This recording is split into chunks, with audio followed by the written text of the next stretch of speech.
Good stuff. Okay.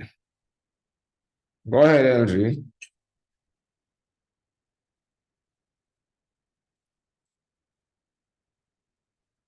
Go ahead, LG. Am I back? Yes. Yes, go ahead. Okay. Good morning, everybody. Morning. As I think, as I said in the first part of this training, earlier this year, even high performance athletes need a good coach, right? And at that time, we were seeing the difference in what a coach makes to a high performance athlete. So in this case, right, we are hoping to create high performance athletes out of our presidents, right? And my belief is that the people who have dedicated their time to getting the training and to do some self-sacrifice of their own time to help others um, in Kiwanis is an amazing thing. So I just want to thank everybody for coming out. And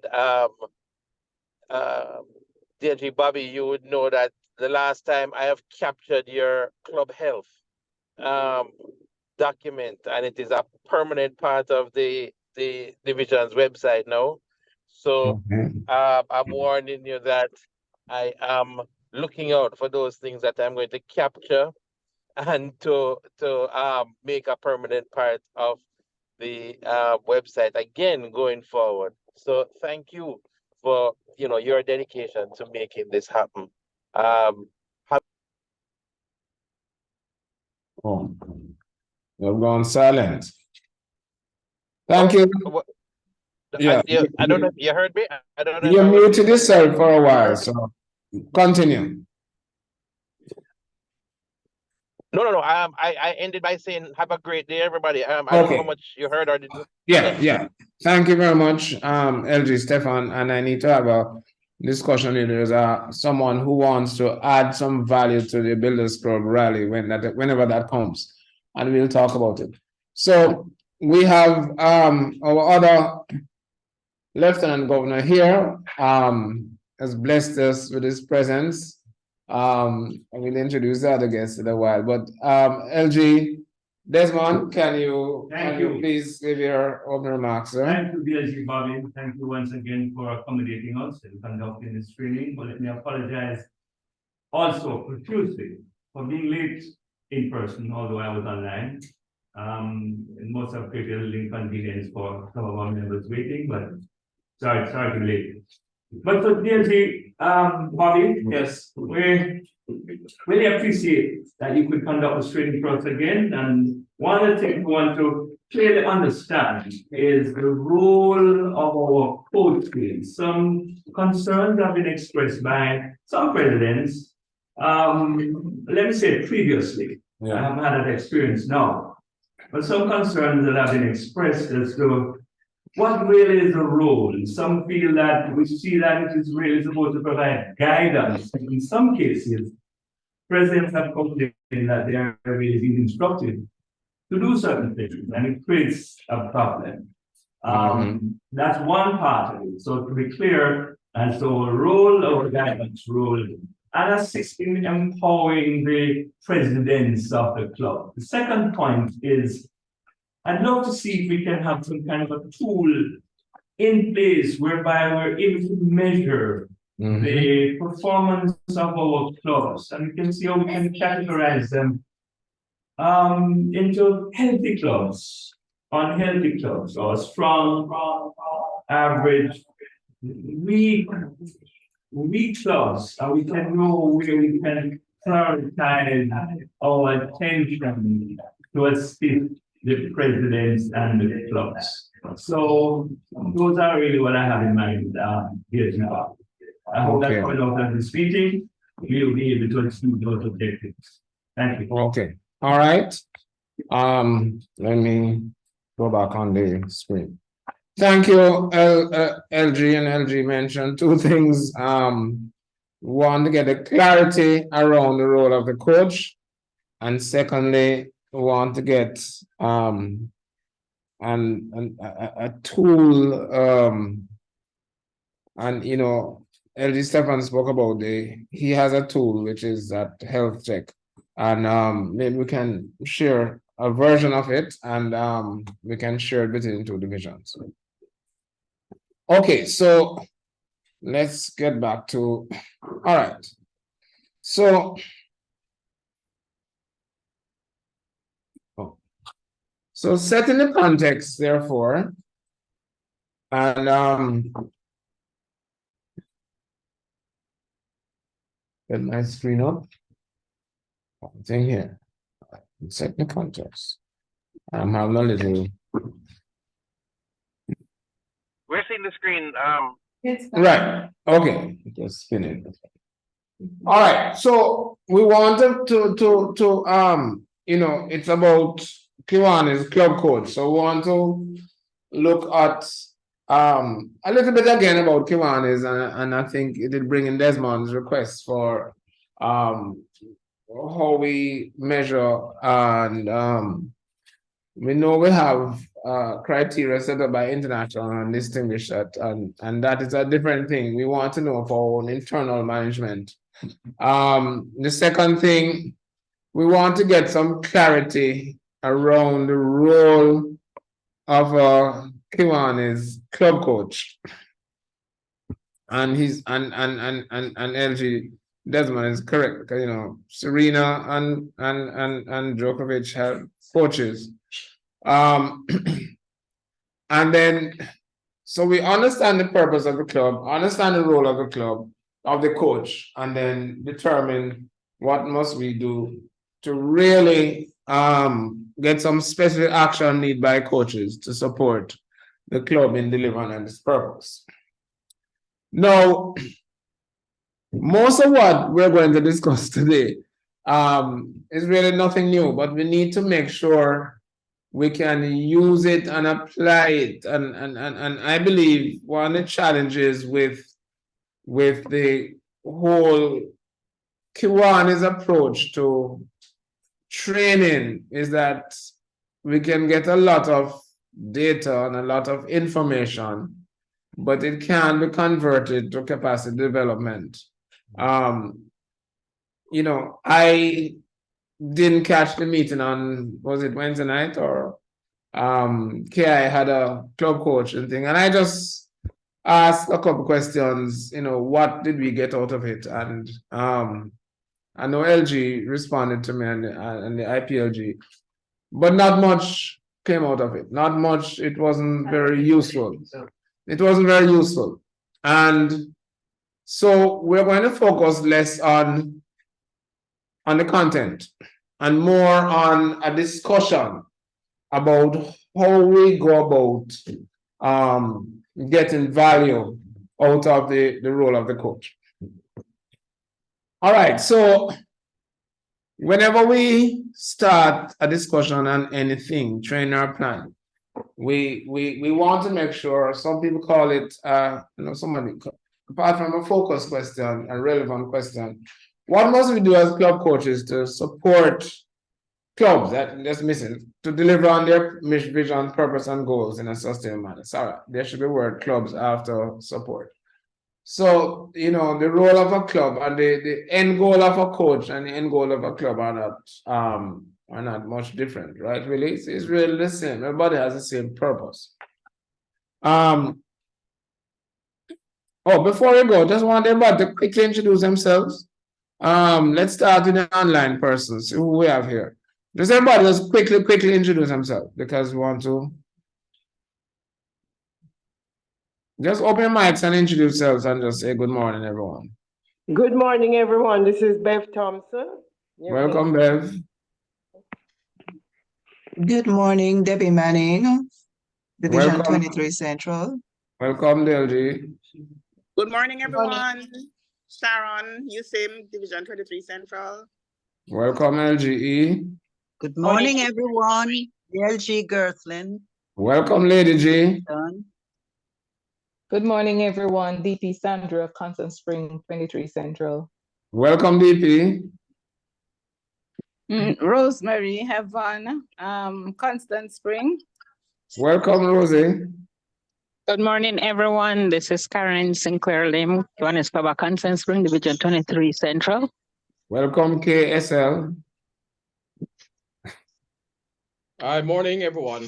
This is Chris Robinson. I'm the assigned coach to KC Faber. And based on his Facebook writings, he's intended to challenge Leighton as the best MC we have in Kiwanis. So,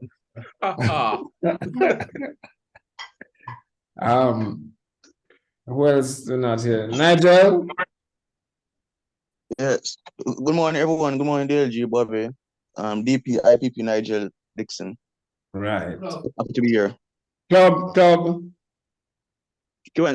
I'm Mona, St. Andrew. Okay.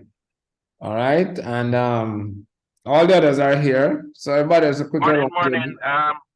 LG Stefan here. Yes. Happy to be joining everybody.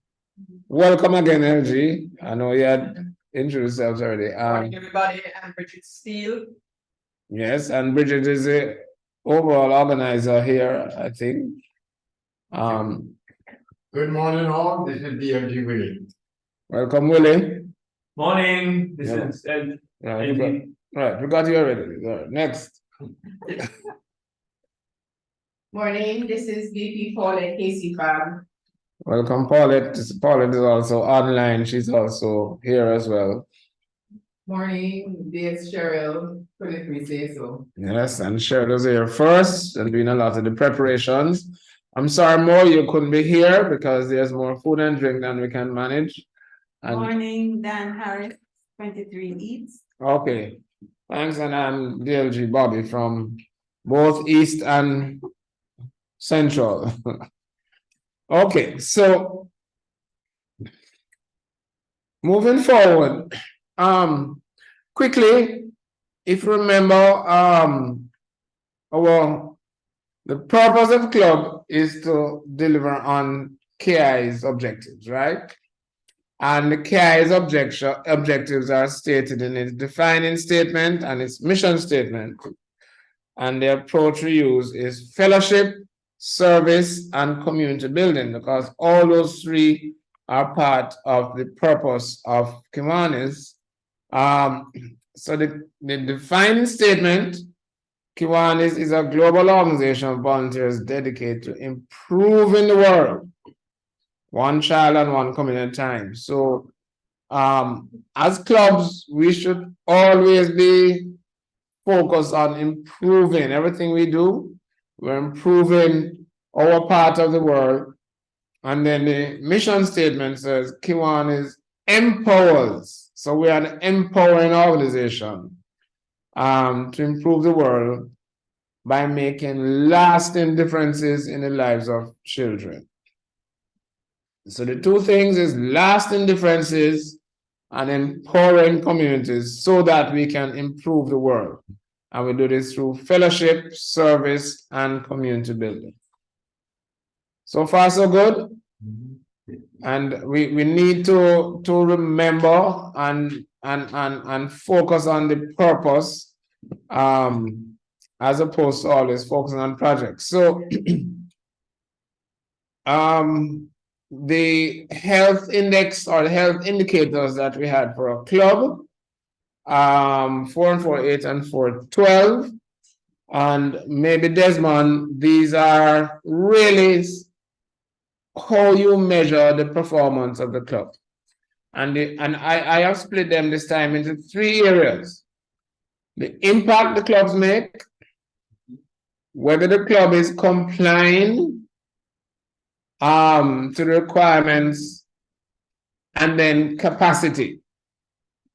So there are 3 separate types of goals, or 3 separate types of performance indicators. Anybody have any comments on these?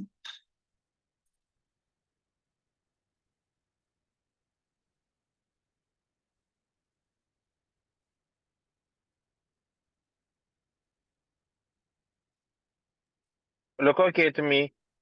Yeah, because and one of the challenges we have when clubs are preparing their goals is that they usually say this is what we're going to do, and the doing stuff is not a goal. It's what you is your actions to get to the goal. But we need to be clear that each president needs to leave the club in a better position, or each administration needs to leave the club in a better position than they found it. So in each of these 12, each of these 12 areas, you should be doing more than you did last year. And okay. All right. So and this is in the context that the coach is trying to, this is a goal for the coach as well. Because the purpose of the coach is to make sure that we can literally convert. First of all, you need to have the capacity, which is in the last column, and how you can convert that capacity into the impact on the compliance. Right? Yes, Bobby. Yes. Go Just ahead. a quick question. Where would we put something like conflict resolution? Would that be in member satisfaction or? That's a means towards the goal and not a goal itself. Okay. All right. It's an activity that you need to undertake to achieve the goal. None of these things are doing things. Okay. All of these are results. But conflict resolution is very important in making sure that number 3, as a matter of fact, that will drive number 3 in the last column. And as you increase number 3 in the last column, you'll increase number 2 and increase number 4, and then you're better able to convert that capacity in column 3 into number 1 and number 2. So conflict resolution is absolutely important. Okay, so we know I want to ask a question, and maybe I can ask somebody to read this for me. Paulette's going to read this for us. Go ahead, Paulette. So what if all members of the club, 1, knew the purpose of and their role in creating success? 2, knew club goals / priorities and acted with a sense of urgency. 3, were committed to give their personal efforts and did not hold back because of fear of failure. 4, freely contributes to the club goals without worrying about who got the credit. 5, consistently achieved results they were capable of. 6, valued one another's thoughts and ideas and treated their club members with respect and passion. Sorry. 7, openly shared feedback with one another without fear of reprisal. 8, sought out and responded appropriately to performance feedback. Had fun in all aspects of the club. 9. Right. What would happen? What would happen? What sort of club do you think we would have if all of this were? Harmonious. Sounds like utopia. Dan, that sounds like utopia, but sometimes we must aim towards utopia, even if we get 80% of utopia doing well, right? Which one of these jumps out at you? Which one of these jumps out at you most? Which 1 or 2 you think would be you would love if your club members had?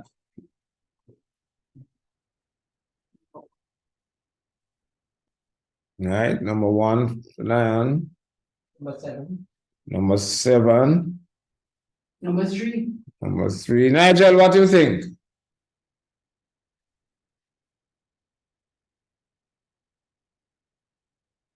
Number 9. Number 4. Bev I'd- number 4, right? Well, I have Number two. I'd say number 1 and number 4. Number 1 and number 4. Okay, Sandra. number 3 for me. Number 3, Debbie. Yeah. I'd say 1 and 4 as well, because if you do 1 and 4, everything else will follow. Everything else will follow. Right. LG Bobby. I think Go ahead, that's Nigel. most important Yeah. because without number 9, nothing else is gonna happen. That's true, sir. But number 9 is actually in your objects, you know. Mhm. Right. Okay, so And DG Bobby, I think Nigel had something to share. yes, Nigel. Yeah, you had something to share. Sorry about that, Nigel. Go ahead. No, I would say number 4 for me. Number 4. Right. So I just got this from a book by Tom Crane, who is one of the coaching gurus and I learned from. And this is about coaching in the business world, but coaching is important in organizations as well. And so too many times we focus on what we need to do rather than who we should be. And if we spend time getting our members feeling like this, I think the results will come. But we focus too much on the actual activities, you get getting that challenge, right? So how can we as club coaches, the question is, how can we as club coaches, supported by the divisional infrastructure, how can we as club coaches get our members, is I think a question we want to ask. And are we doing enough to make this happen?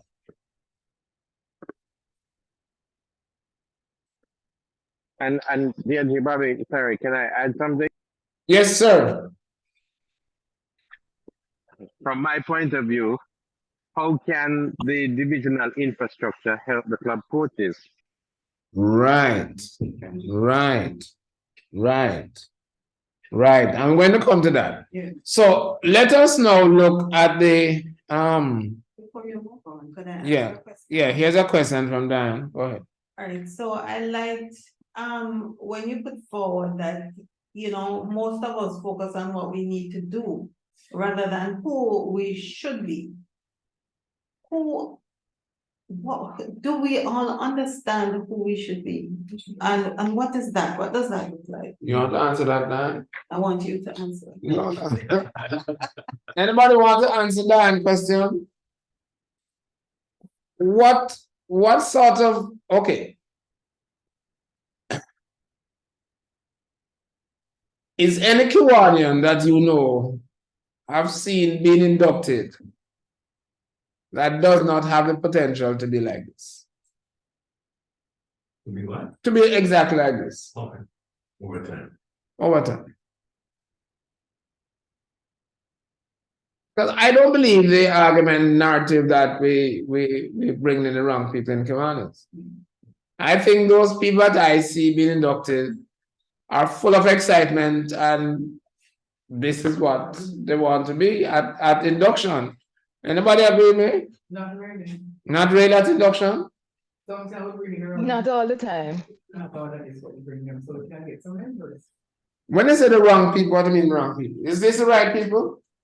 What you have there is what we want them to have, but a lot of times, because we want to add members for whatever reason, we know that some of these things are not going to happen, but we still take them. But the question I'm asking, is there any member that has been deducted that you know could never be like this? Sometimes. Yes, we think so. Could never be like this? Which one? They don't intend to, so they don't give up. No, not intentional. They can, with all of the potential. So my question. I believe everybody has the potential to achieve, to be this way.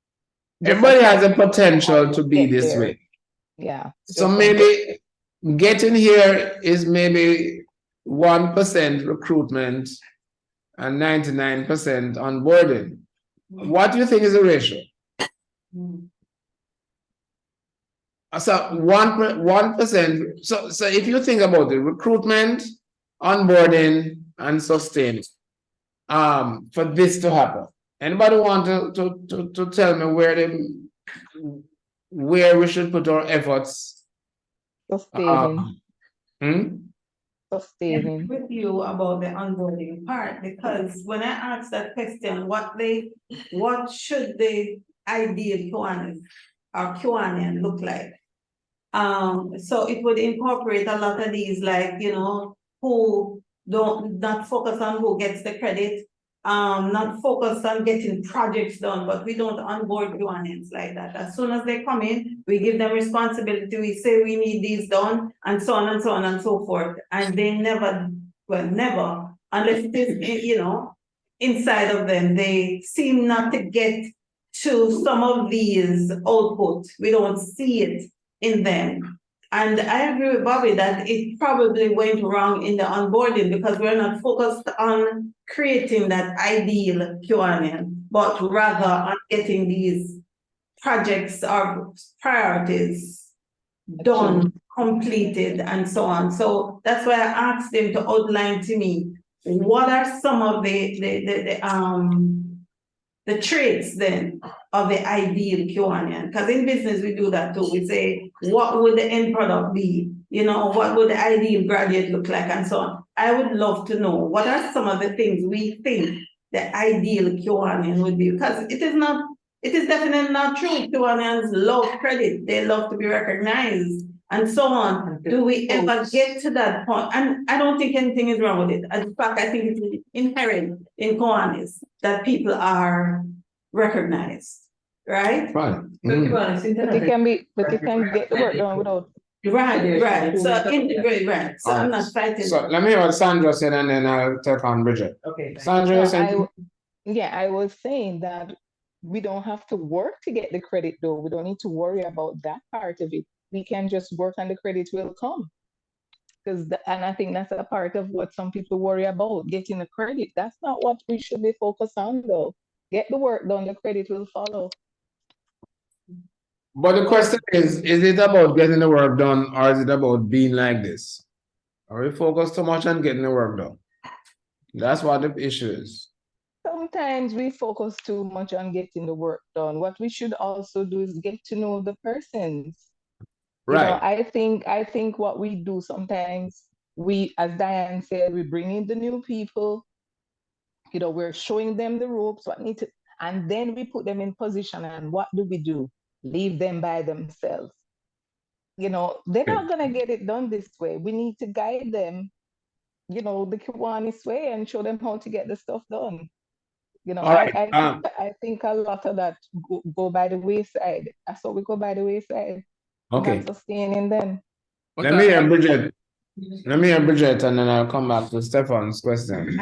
Okay. And then Paul. Bridget and then Paul. We can look and say all the persons that we are inducting into Kiwanis are ideally some of the traits, or most of the traits that we have there. Not necessarily. It's a part of them. But they have the potential to be. They have the potential to be. But one of the things that we need to, what I find that needs to happen is continuous training. But there's a lot of training happening in Kiwanis now, and it's not working. And it's not working. And so more training is not going to fix anything, Bridget. Well, the thing about it is that, and I find that they come in and they're very enthusiastic and raring to go and want to do this and want to do that. But after a while, based on what they see in terms of the norm in the respective club, they just fall back with all of that and get very complacent. Right. So is it that we need to our focus should be less about that training and more about make sure this environment is there for these things to happen? So that's So let me hear Paulette. LG Bobby, that's where I'm coming in, because your question was, one of them at least was, what percentage do we do in the recruitment, onboarding, and sustaining? Right. And so Recruitment, I think, should be 30% of the efforts that we put in. Mm-hmm. Onboarding would be 40%, and then sustaining is another 30%. Okay. That means we are consistent in ensuring the environment maintains. It's like when you get registered not charity status. In order to renew, you have to maintain what was when you got it. Right. So that there is that sustainability coming through, because you can't change people, but you can change the way people see things in what you do. And if the culture continues to be as it is, then those that come in with all of this energy, it's going to not want. So we have to look at self and see, how do I go about when I'm doing recruitment, and what kind of mentorship and all of those, and the environment for the onboarding continues to be here, and then we sustain. That's why you have retain and engage, and retention and engagement of members. It is very important. So that's how I would look at it. Okay. Stephanie asked a question, how can the infrastructure of the division? And I want to tie that with a question. What infrastructure of the club try to deliver this for members? Maybe Stefan, you can answer the club one and then we explore the one about the division. What infrastructure of the club is supposed to make sure members become these 9 things? Well, I guess first you have the membership chair, who is supposed to have his committee meetings, and that's where it starts. I guess the question is, what are the tools available for a membership chair to do that? Right. You know. Right. Anybody want to answer a question? What are the tools required of the membership committee to make this happen? The problem is that the membership committee goals normally have the amount of members to bring in, right? As opposed to get members here. Say that No, again, when a membership committee has a goals, they will tell you this amount of members I want to bring in. Nobody tells you that you want to help to get members to being like this. All right, so for me, I will look at as a membership, the programs that you implement for the involvement of the members. How do you get them to come into projects? How do you get them to participate in the meetings? But that's a problem. Right? No, I'm saying these are what the membership chair should be doing. I know, but isn't that the problem? We focus. Okay, sorry. The programs for the development of the members themselves, and what is happening in their life. So that is where you get the human and spiritual component coming into place. And then you have the programs for the fun and the fellowship, which is also very important. Yeah, but the question, does any of that make these things happen? Of course, in my opinion. So why aren't we having that in most of our clubs? Why? They have it, they just don't carry it on. Yeah, Willie. Bobby, I think I go on the beginning. Yes. When you recruit, you're going to put forward somebody that you should have spoken to already. Explain to them what is expected of them, what are their financial obligations, etc. If they're prepared to speaking to you on a one-to-one basis, then you can carry them to the committee, then on to the board for approval. I think our failure is with the sponsor of the individual, that they're not paying enough attention, or we have not been telling the sponsor that there are a certain amount of responsibility they have once they have joined, to see that they interact, get involved in a committee structure, etc., and not just leave them alone. Otherwise, they lose interest and they walk away.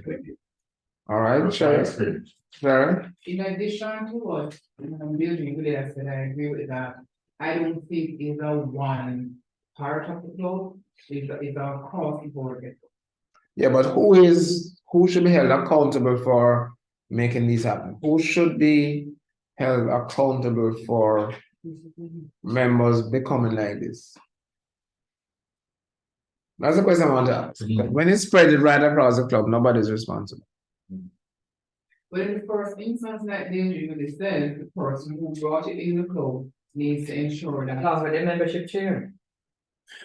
But if you have a club of 100 people, a membership chair can't really do much. The sponsor and the membership chair. Why is a membership chair? Is a membership chair's role strictly to chair a committee, not really to do anything outside that? It's wider. They are responsible too for the onboarding. Yes, through the members of the committee, not directly for as the chairman. The question is it are we the board is putting things on a chairman? Are we putting things on a chairman? Because the chairman of the fundraising committee is not the person who's supposed to find all the fundraising. The chairman of the membership committee is not supposed to, the one who is doing everything is that there are coordinators, a team who's supposed to do that. What books upstairs? I think the board, DLG Bobby, I'm saying the board is, I think should share the responsibility. The board. I want to put that on thing because I want to come back to the board, Sandra. I want to come back because I think we have a wrong impression of what the purpose of the board is. The board shouldn't have any responsibility in the day-to-day run of the club. I'm just simply saying that because they have to meet to approve the new members. Yeah, but usually new members are not the problem, you know. The problem is in the onboarding and the sustaining. As a matter of fact, a club should be able to actually improve the lives of people, including the members. So you may become a member who is not like this, and then through Kiwanis clubs, members become this. And that's why I was saying, Bobby, that primarily the sponsors initially, but as we go on, it's different persons have different. Yeah, but who? As Rosemary Haven says, the new member is to be assigned a mentor. Mentors training. Not necessarily. So the new members should get a mentor. Is it really a mentor or is it really a coach? And maybe you have your hand up. Huh? Their sponsor should be their mentor. But I may be good at finding members, but very bad at mentoring members. So therefore, I don't think I need to have the same job. You know what I mean? What we normally have, what we have had in the past in Constant Spring is a buddy system. So, you know, one person is assigned to another member. Okay. And so you reach out to that person, you know, if you're not seeing them, you know, kind of help them through the process. All right. So back to some things, the mentors, sponsor, and the membership club. Yeah, go ahead, Debbie. Right. And so I have listened. And one of the things that is very clear to me is that we have in our discussions identified a gap. Yes. Because none of the persons, the board, the membership chair, the sponsors and so would fill that role that you are asking us about. Right. And for me, what I'm seeing coming out of this discussion that we are having right here now is a dedicated committee. Right. That would be responsible, right? So which none of us have at this point in time. Right, absolutely. Right, right. Right. That would, you know, fulfill that role. Absolutely, and I believe, the membership committee as is maybe asking too much of them because, I'm not so sure the same committee that recruits membership, the same committee that needs to be the onboarding and the sustaining. I think is different roles and we might be overarching. So I'm glad we found that. So it's there's a gap in the infrastructure of the club, and we need to come to some way of how to address this. So All right, we but have what we said, once we get members feeling like this, success is almost guaranteed. So the best route is to go through this route so that we can get the success of the clubs. Yes, Bridget. You have mentors then, Huh? and then you have the mentors. Yeah, man, this is Take them through all of the process. well, the process is the least of this, you know, is the willingness. I mean, most clubs know exactly what to do, but it's just the willingness not there. Right? Okay.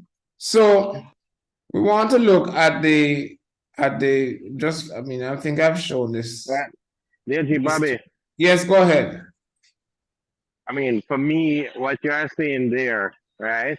Yes. Seems to be that if we want those things to happen, and it's a Right. really provocative question, which is whose job it is to make those things happen. Whose job is it to make those things happen? And we need to get some clarity around that. And Yeah. right. And So- you know, one of the things that hit me is if we, you know, especially with number 9, which is if we're not here, call it having fun, meaning enjoying ourselves, we're going to leave. Right. Absolutely. Absolutely. So each person should have, each club should appoint somebody who, you know, is I don't know if you call them vibes master or you call Yes, them, you maybe know. a fellowship committee. We should have a fellowship committee, but our clubs don't have a fellowship committee. Yeah.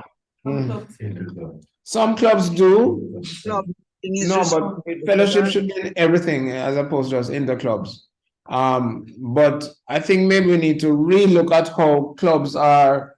The purpose don't change, you know, the outcomes don't change, but it's how we organize our clubs. And I think how we organize our clubs mostly around meetings, projects, and administration right now is not delivering results. So we need to look at how do we need to change as things change. So we may need to have a greater focus on the onboarding, a greater focus on the sustainability of members, and a greater focus on the fellowship, which are currently not part of the infrastructure, or clear infrastructure of the clubs right now. So it's something that we need to look at. Okay, then that's from the club standpoint. So we had a value creation change here, what showed how the club code fits into all of this, you know. The president of the board gets support from the division, the district, and international. And then the president and the board through the committees and the clubs provide service. And so the role of the club coach now is through the divisions, and that's how the divisions are going to actually assign club coaches, not just for coaches who are floundering, because I said Djokovic and Serena as coaches. So as LG Stefan said, is really enhancing. So the question is, you know, I was trying to put a separate box for the president and the board, but it was difficult for me. But we want to make it clear, just at this point, is a club coach, is that a misnomer? Is it a coach for the club or a coach for the president? Is the purpose of the coach to empower so that fixing happen, or is the purpose of the club or the coach to fix? I'd like to hear that. Is it an empowering role or a fixing role? Do you empower others to fix, or do you Empower. Empower. If it's empower, who are they empowering? Is it everybody in the club, or is it the president? No, the members. President and the board. Why would you want to empower the members? So why would you want to empower members? The president would have an advisor. Advice is not the same thing. That's one thing I want to be clear on. My input would be, that the presidents have a role within the club and they have What to is that carry out role? that role. What is You that have- role? You have a whole. No, what is the role? What's the overall role of the president? I want to get it clear. What's the overall role of the president? To manage the club, the. Entire affairs of clubs. Entire affair of the club, Okay. whether it is strategic or Okay. operational, whatever, Okay. it's their responsibility. Okay. To take on the role of a club coach and then go into the clubs and empower the entire club, I think it's stretching it a little bit too much because you may very well be running against what the president wants for that club, and then you're going to create friction Right. and then success can So happen. you agree that you empower You work with the you president. empower the president. And the board. So And the board. by the board though. Because I do agree with that wholeheartedly. By the board. the Yes. president alone can't make decisions. No, but empower the. Do we have? All right, you work primarily through the president. I would agree. So you empower the president to better run the club. Yes. That's my opinion. Everybody agree that you empower the president to better run the club. Yep, I agree. I agree. Alright. I But as club coach, you don't want to be Bobby, dealing. Hold on, one person at a time. Let me. This is the heart of the issue. Let me hear from Chris. Go ahead, Chris. No, I'm saying that I am agreeing that it is the president that the club coach. And although it says club coach, what you are really doing is coaching the president for higher performance, really. Right? Right. You don't want to have to talk to 20 or 30 persons within the club. You as a club coach. Because Okay. you're not even a member of the club, really. Right. Right? Absolutely. But you're assigned to work along with the president, I think, primarily. Right? To help the president in achieving the desired goals of the club. All right. The clubs have sat down, they have thought out where they want to go. And what you're really trying to do is to see how you can help that president Okay. to attain those goals. Okay. Bev, you have your hand up? yes. Go ahead. Okay, yeah. So I'm in total agreement with that because from my experience being a club coach, is that you can't do anything without going to the president first. It's like the president is a contact point, and then of course you're going to assist her to see the weak areas and help her to translate into the club members know, you know, how the things go. So it's definitely the president. Right. Why did Bev say her? It's only her. Yeah, I don't know. He or she. Him or her. Okay. Just teasing, Bev. I know. Chris is up to it. Anybody else wants to? Yeah, Bev just finished. Okay. Sandra Davis, I haven't heard you. Yes, I agree. As I said, I agree with what Diane had said, and I agree with Chris. So yes, the president primarily. Yes. Okay. Right, because the last time we had this, the first time we had this meeting, I know. Go ahead, Stefan. There's also this notion that the club coach is both a reference for the clubs, so if they want to know something either about the bylaws or something, the club coach is a kind of reference. And in some places, as we talk about with the conflict management, I don't know where it fits in, but some clubs assume that the role of the coach is to mediate. I don't know how those fit in, but that's really what happens sometimes. Well, you can ask anybody to mediate, and so the club coach too. But we want to know what is the real role. So, as I said, when we had the first meeting, I know coaches were complaining that they wanted to go to the board meeting and they weren't invited, and they felt slighted. And I asked them, why in the world would you want to go to a board meeting? But once we make it clear that it's a president who delivers club performance through empowering others in the club, the more we can empower the president to be like that, the more we can get the performance we want to. But once we start to going around, that is when we'll have the challenges. When we ran the survey last year, a lot of persons were asked, presidents, these were presidents were asked what's different between an advisor and a club coach.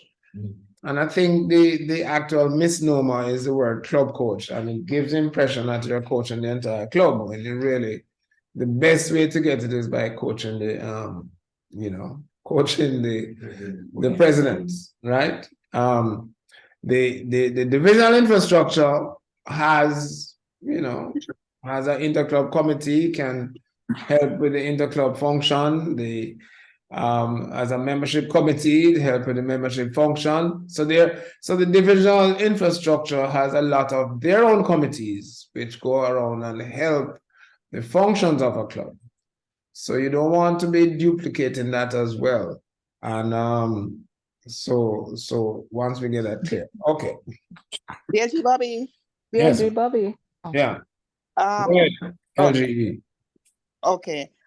I am actually very happy to hear this perspective in relation to the role being primarily with the president, because for as long as I have been a club coach, I really have focused my interaction with the president. But I have noticed also that there have been other club coaches who are much more involved in the clubs themselves and what's going on in the clubs and board meetings and club meetings and planning for the club. And I used to wonder if, boy, I am not really fulfilling my role as I should. So I'm wondering if it also depends on the club, whether it is a brand new club or It depends on the club, yes. if we can just put it right. So I'm just wondering if that is something that we need to look at as well.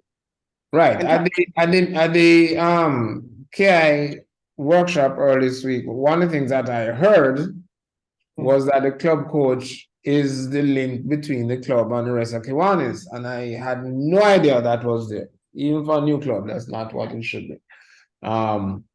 You have your lieutenant governors, you have other things that are the links, right?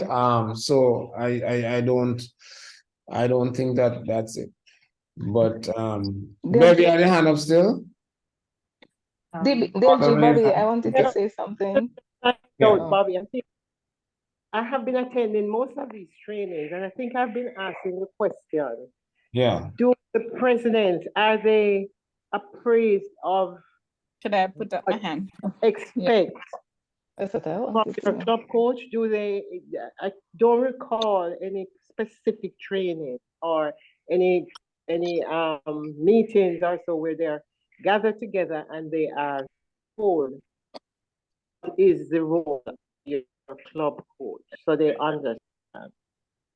I'm not so DLG sure. Bobby, before you answer that No, question. I'm not answering. Go ahead, Debbie. You can answer for me if you want to. No. And so I think the answer to that is no. I've never seen it. I've never attended one where they were told. Right. But I just wanted to jump back to LGE Sharon's comment, right? And to say, like her, my role as a club coach was mainly my interaction with the president, although I would have met other members of the club and would have interacted with them. The empowerment and the club coaching would be to the president to impact the other members of the club. The point is, however, is that I believe one of the roles of the club coach is to assess what is needed in the club and to make a determination as to how to club coach that club, right? So there are clubs that would require more than probably what myself and Sharon, right, were, you know, based on our assessment, we were able to give at the time based on the composition or the makeup of the club and so forth, because not every club, right, is a club. Each club comes with its certain peculiarities. There are strengths in some areas and areas that need to be, strengthened. And so the club coach needs to make that determination and to see how her or his particular skills are needed throughout the club. And that's what I would say, and that would be my recommendation. Let me respond to it, Debbie. Let me respond to this. Do you think a club coach should be in any better position to assess the challenges in a club than the club president himself? Do you think the club should be able to assess itself and determine what is required? Why should the club coach do it? So that would be done. That would be done. So yeah, but why would the club coach need to do that? No. So I don't think you heard me correctly. The club coach would look at the needs of the club based on the interaction. Hold on. Based on the interaction with the club president, the board, or whatever, and make a decision in terms of where where his or her particular skills are needed and provide as such. So why can't the president do that or be developed to do that? So in the provision of the club coaching, the club coach is empowering the president to do just that. Yeah, but you said the club coach should do it. To take over. But you said the club coach should go and find out what's the problem. No. I'm saying they would make an assessment based on all the information presented to them. Why can't the club make the assessment? No. Listen to me, LG Bobby. They would make an assessment of where their particular skill is needed based on the information coming from out of the club. But hold on. Assist in this particular area to empower them to to be strengthened in this area, so forth and so on and so on. I'm not saying that the club coach is to go in and to do the assessments of the needs of the club, but to look at the needs of the club as presented by the club and to provide the kinds of support or coaching necessary to get the persons in the club or the president to reach that place where they're empowered to function independently. Let me just get clarity, because I think we're speaking on cross purposes here. That's right. And I think what I'm hearing you saying is that the club should have the capacity to assess its performance or its needs and then say to the coach, this is what we need support in. But what I heard you say first is that the coach is supposed to go and determine the needs, right? And which I think the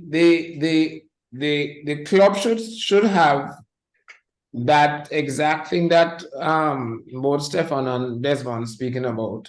Here are our plans, here are our targets. Here we are now, and here's our shortfall. And if they don't have that capacity should be developed by the coach. So what you said formally, your former statement is what I meant, or not the latter. Got it. Okay, Rosemary, still have your hand up, and then Diane.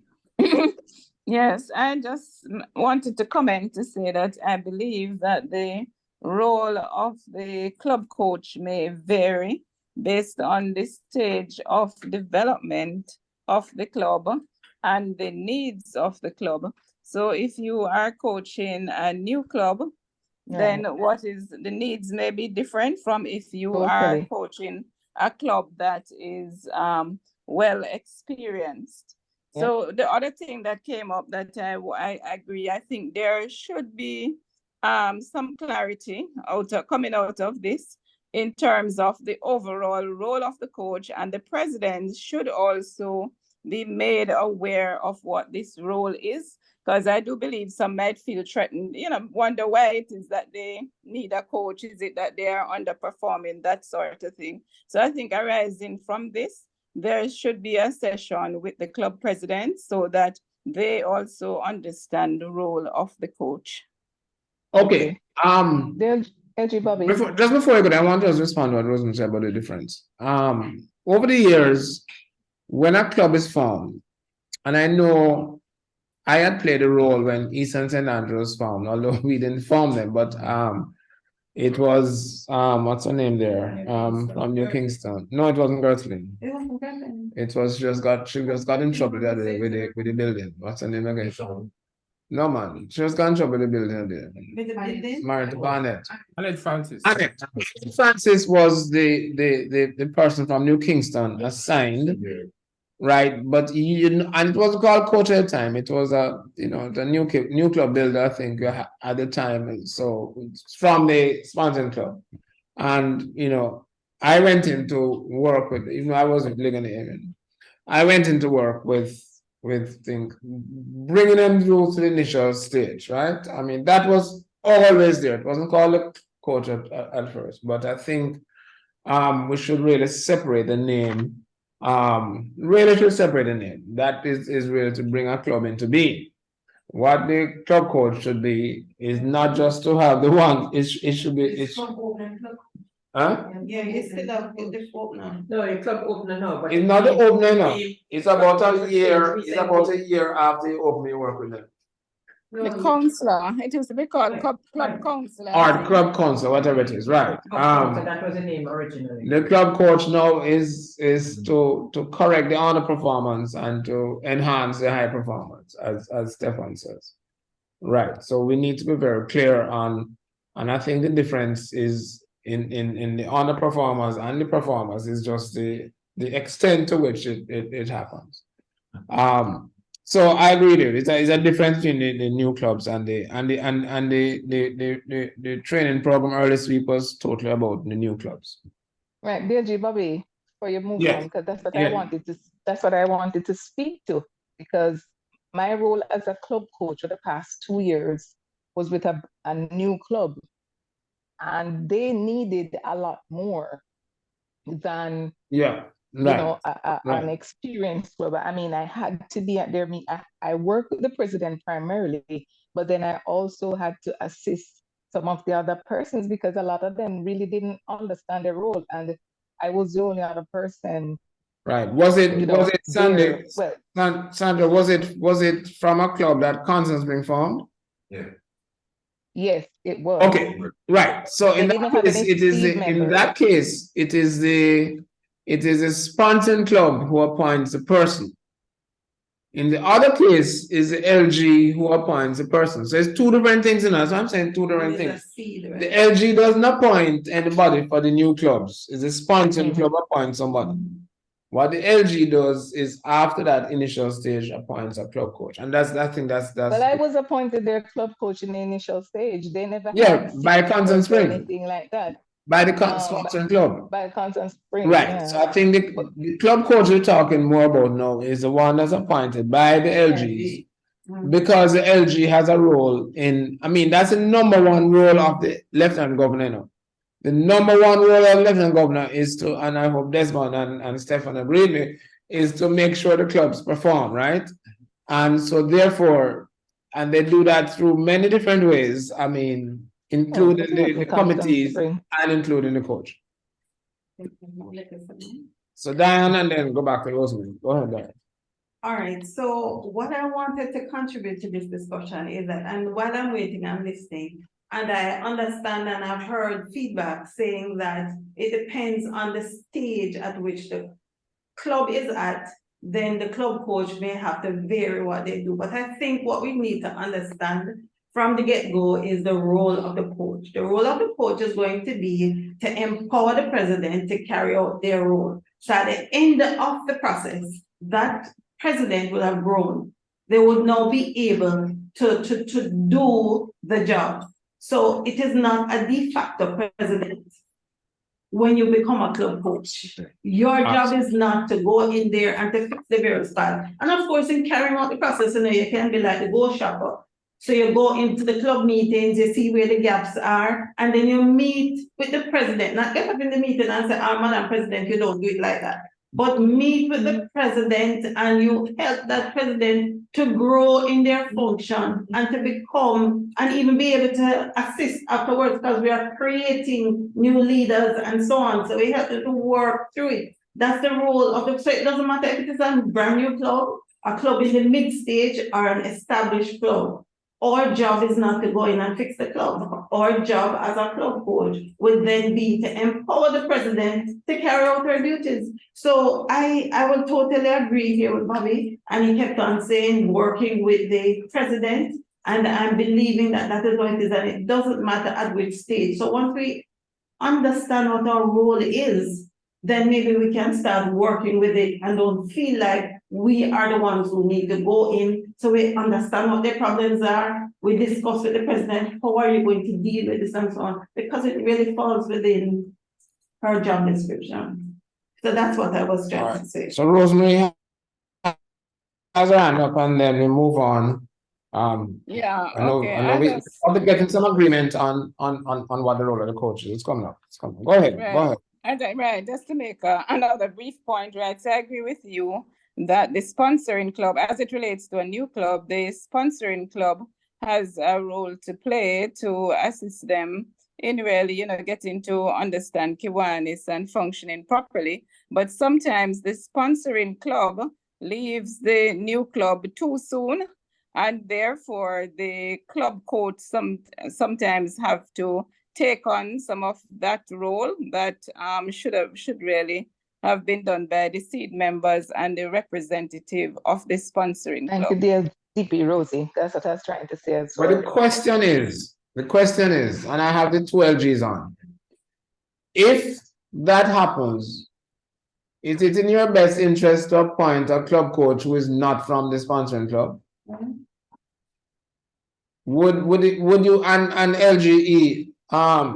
LGE Sharon, would that be in the best interest? Wouldn't it be better to appoint a coach from the sponsoring club? Desmond, Stefan? But we were talking about a new club formed, dear G Bobby. Yeah, we're talking about new club form. And but one of the things I would presume is that the coach is obviously a past president, a more experienced person. And one of the things I wanted to say that they, you know, when you spoke about you know, who must determine the issues of the club. Thing about the club coach, especially being from another club, is that it gives you a totally different perspective. And in some cases, they would have had perspective of multiple clubs. So, you know, I don't, I think there's value in getting that from another club. I think how it is carried out, especially in high performing clubs, is very sensitive, because, you know, they believe, one, they know what they're doing, two, don't want nobody come look at them things, you know. But I still think there's definitely value in having a separate perspective. Once that coach has the training themselves and the you know, understanding of what really ought to be. Okay, well, let me answer this. Who has responsibility for the coaching, whatever you call it, of a new club? Is it the lieutenant governor or is it the sponsoring club? At what point does the responsibility shift from the sponsoring club to the lieutenant governor? Say over when the new club has been established, Give me time. Give me time. Should be 1 year. Year, 2 years. 2 years. Should it be 2 Agree that it should be 2 years. The sponsoring club has a responsibility for 2 years. And then after that is the lieutenant governor's responsibility. Lieutenant governor will only get involved if the sponsoring club has failed to carry out its obligation. Is that all right, Stefan? That's what Desmond said. Yeah. Stefan? So I think I don't get Bobby. I don't think it's an either or, frankly. I think the primary responsibility definitely ought to be with the sponsoring club, but you know, there's definitely a role for the division to ensure that what is happening, you know, and the needs of a new club, as we went through on Wednesday, are particular, you know, and I keep saying it's very, very easy for a new club to get overwhelmed with all the different things, you know. So there is a role. I know there's a role, but who has the responsibility? I think the primary responsibility is with the sponsoring club. But For how long? For how long? I mean, we're here for 40 years. Certainly not St. Andrew don't have all the responsibility. No, it's an LG. No, but I would say my opinion is until the club is sustainable. Oh, that is very vague. I think we should set in an idea. I think we should 2 years. No, but yeah, my reasoning why I say that is, you know, you may form a club, and you know you have a strong first year and a weak second year. But the question is, it should be 1 year, and maybe 1 year is a better year for the sponsoring club, and then the lieutenant governor now takes over in the second year, and the lieutenant governor can, if he or she wants, ask the sponsoring club to provide the coach, or the lieutenant governor could provide a different coach. And I think we should get, I mean, I'm not saying we take a decision, no, but it shouldn't be an arbitrary thing left up. It should be something, recommend that something clear like that happens. Sandra, you're saying something? Basically what I was just saying, when I went to the training on Tuesday, basically everything that they were saying needs to be done for a new club. It was for a new club. It was specifically for a new club. And I'm saying I did all of those for the new club because they were a new club. They were just started. So I think the role was very, very different. Was very different. Okay. This is you know, like when you're trying to sell something, you have a value proposition that makes people sell. This is what came up as why should anyone want to join a Kiwanis club? And why should anyone want to stay in a Kiwanis club? And these were the three things. These were the three things that were part of that promise. Here's what we are promising you. I'm just going back to the club again, right? 3 things we are promising as a member. And hopefully you can become like what you want. We're going to create enduring friendships through fellowship and fun. We're going to serve others less fortunate through meaningful projects and donations. And we're going to develop you professionally and personally through network and training. This covers more or less our promise to members coming in?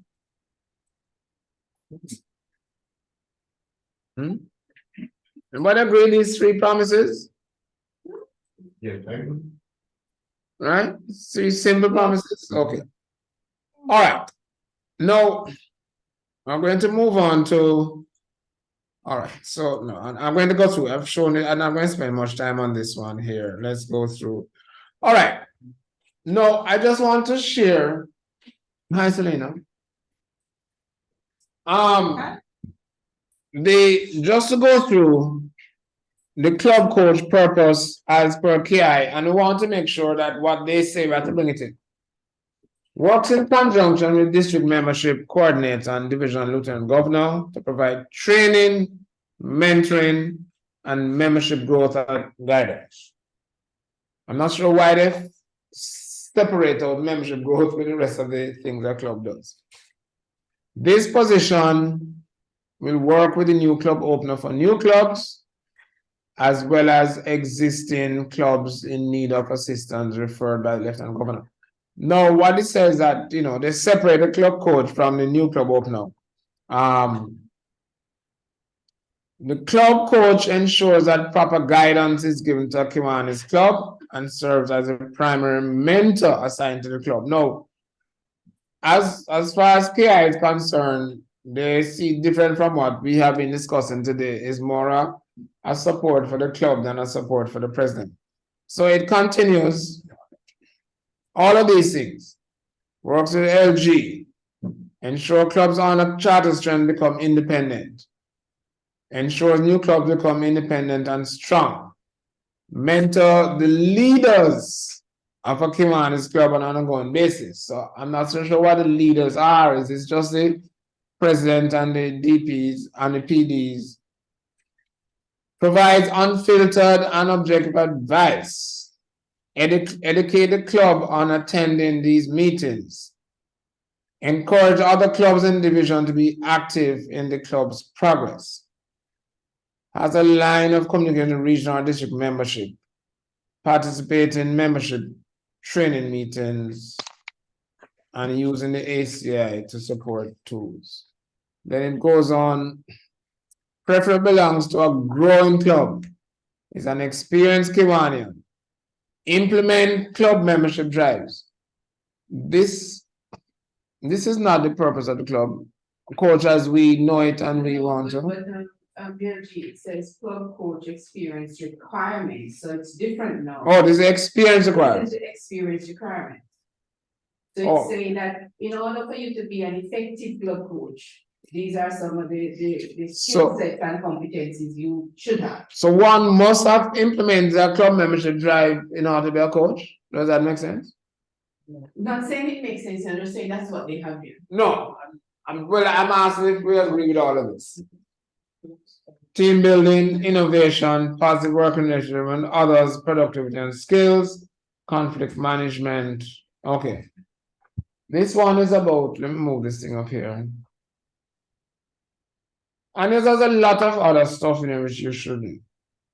Commitment to serve as club coach for a minimum of 2 years. Why do they need to attend district convention? Clearly understand the position is voluntary. Okay. Now, the club measures for success. Increase and sustain an active membership base, implement successful and meaningful service projects, build awareness of Kiwanis and club, and provide a mix of the practical knowledge and inspirational advice that help club members and leaders have rewarding involvement in the club. So these are coach measures of success. And I want to what is all right. So we had looked at this here. I remember guys. I know we did this before, but I'm just doing it over again for those who should. All right. I won't do the exercise because I have the answers up there already, right? But this was a test to see how we look at the positions on the left and the descriptions on the right. So Lieutenant Governor is actually number D. Presidential Advisor is C. But club coach is G. All right. So based on what we had on this, are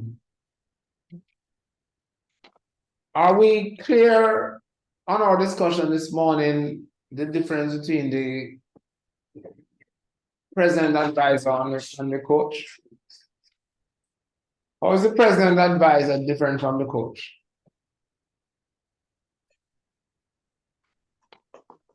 Or is The the president presidential advisor advisor, different but from the he's not coach? giving any, he's not providing any training for the president. Huh? I said, for one, the presidential advisor is not providing any training for the president. It's really guiding them. What's the difference in training and guiding and so forth?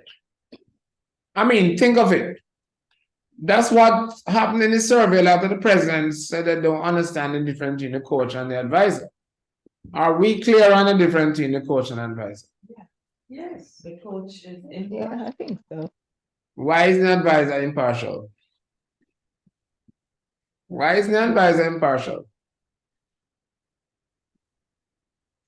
Not But the advisor is advising the, not the club, but the president, so is the coach. But we Not said so. We advising the spoke about the coach early on. Yeah. It's more about the president, not the club. That's what we had this long They discussion. overlap. Do we need both? Why do we need both? Because the Why do we need presidential both? advisor usually is someone from your club. President's selection. It is not somebody that. Yeah, is I'm not talking forced. about this the selection now. Who does it? I'm saying, so that's where the difference comes in. It's the president's selection, it's not somebody that is forced and don't take it anyway. I am taking it because a president can decide I don't want this coach. Well, Right? But the we know what presidential that means. advisor, We know what David it means, Bobby, then that sort of also creates some other discussion, but the advisor is somebody that the president feels personally connected to, and that they feel that I can share practically everything, anything with this person. And you think the coach should be like that? Not saying you can't be with Yeah. the coach, But but because you have this type of relationship. Paulette, what's the difference in actual what they do? Bobby, Oh, so Advisor belongs to the church. No, I'm talking about who they belong to. What's the difference in what they do? That's what I want to get to. What's the difference in what they do? There's not much difference going. Do we there's need, not much do we need difference. They both? overlap. Do we need both? Do we need both? DLG Bobby, It's not about needing. One is DLG, one is provided by the Structure that speaks to a club coach. A club advisor is my choice.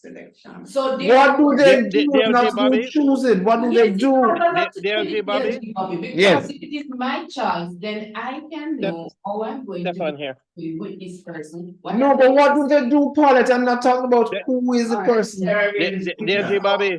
Yes, one second. Let's Stefan. Stefan, go ahead. Let me hear Stefan. I think the difference, okay? Yes, yes. Because you can have an advisor who is not from your club and all of that. But I think the difference is that the club coach has a duty from a structure, in other words, a divisional structure point of view, to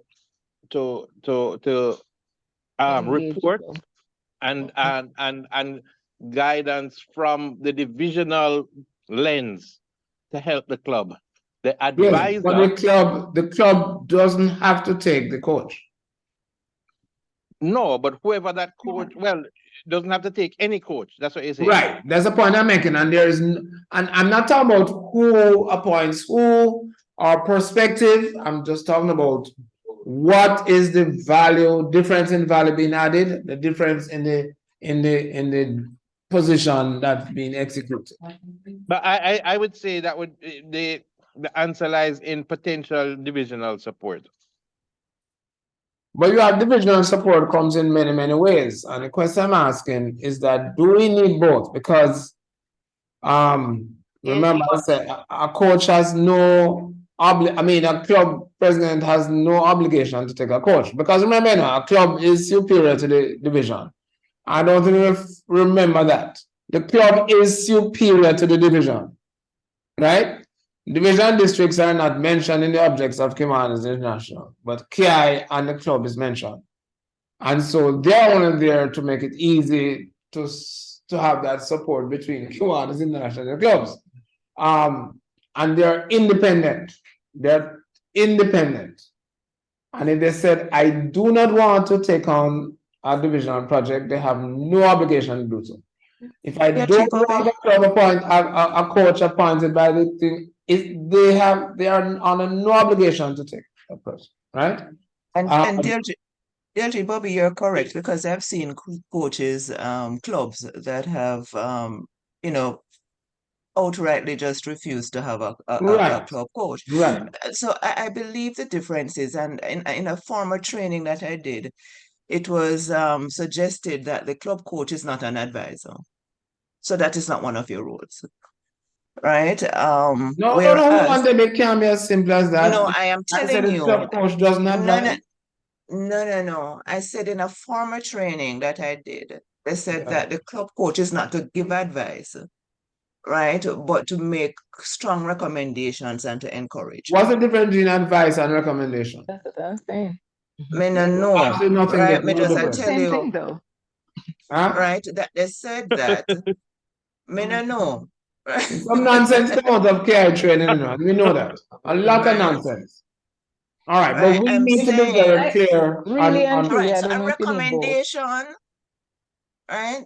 And advice, who are some of the councils and said, we know them different though, but they're saying that club coach is not there to advise you, right? The presidential is chosen to support the president in achieving, oh, Rosemary is saying that. support in what manner? If it's not in advice and recommendations, what other way can you support? No, I mean, yeah. Presidential advisor can support in any way in which they want to. That's And so can the coach. The presidential advisor and the president who has chosen them. The club And the coach when can do that as well. club, they are supposed to take a more independent, objective, and holistic view of the club and ensure that the club is not only successful but able to continue in the years ahead. That's what they're required to do. No, hold on, Rosemary. When you say independent, what do you mean? Independent advice and independent recommendations? What do you mean by independent? I'm saying that they are independent, objective. They're independent. That's in an objective manner, meaning that they don't just look at, oh, this is what the president wants to do, regardless of whether or not it's good for the club. This is what the president wants to do. Their focus is the club overall, not just the president only. That's not what we discussed this morning. We discussed and we came to agreement, and the role of the club is to empower the president so that the president can make the club be a better club. It's more an empowerment role, not a coach for the club, but a coach for the president. That is what was what came. And you're not far out of what I'm saying. Sometimes depending on the club and the individuals who are in the club and the presidents themselves, right? Then that's one way of doing it, but it doesn't always work that way. And I'm sorry. No, but what should it be? Because we can't, guys, hold on a second. We have to be clear enough because we've been given mixed signals for a very long time. And when you start saying it depends on this and it depends on that and it depends on that, of course, every single situation, your advice and your support depends on what. But the actual role should be very, very clear. Very, very clear. If we believe that empowerment of the president is important so that the president can have the capability to do all the things that the coach could do if the coach were there. That is what we want the coach to do. Empower. And so that the club can run properly. Right? Empower to give advice to the secretary, empower to give advice to the treasurer, empower. So we can't say that, the role is dependent on anything. It's not the role, it is actually the content of the advice or the support that is dependent on the clubs. But we have to be very clear because, as I said, we're getting mixed signals. Why do we need an advisor and a president and a coach? Do we? I see Rosemary Heaven's hand. Yeah, Rosemary, Rosemary hands are up. Yes, okay, so right, I agree with what we've been discussing, that empowerment is the key role of the coach. Right. However, I think there might be instances where there may be a bit of overlap with the role of the advisor. However, I think what the coach can bring is a broader perspective, and the coach should be more impartial and independent since they are not usually a member of the club. Why do you need independence? What is this thing about independence? I'm here. I'm coming to you, Sandra Davis.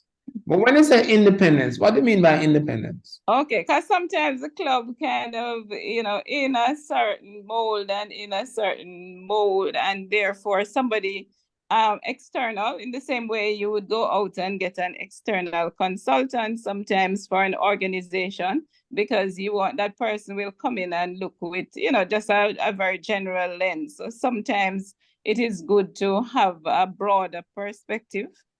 So why do you need an advisor then? Why do you need a presidential advisor? Yeah, well, the presidential, as was said before, is that the president selects somebody that they feel comfortable. No, but why do you need somebody who you feel comfortable with? Why do we need somebody? And it's a member, and the person is a member of the club. I think most presidential advisors are members of the club, so they are very close to the situation. So Yes, sometimes you need somebody to look at it through different lens, somebody who is coming in with an independent view. I'm asking you, why do you need a president advisor? Because I suppose the president needs, if you have a question, initially about something, then you want somebody who you think is experienced and they are able to, give you good advice, sound advice. Can the advisor do anything that a club coach cannot?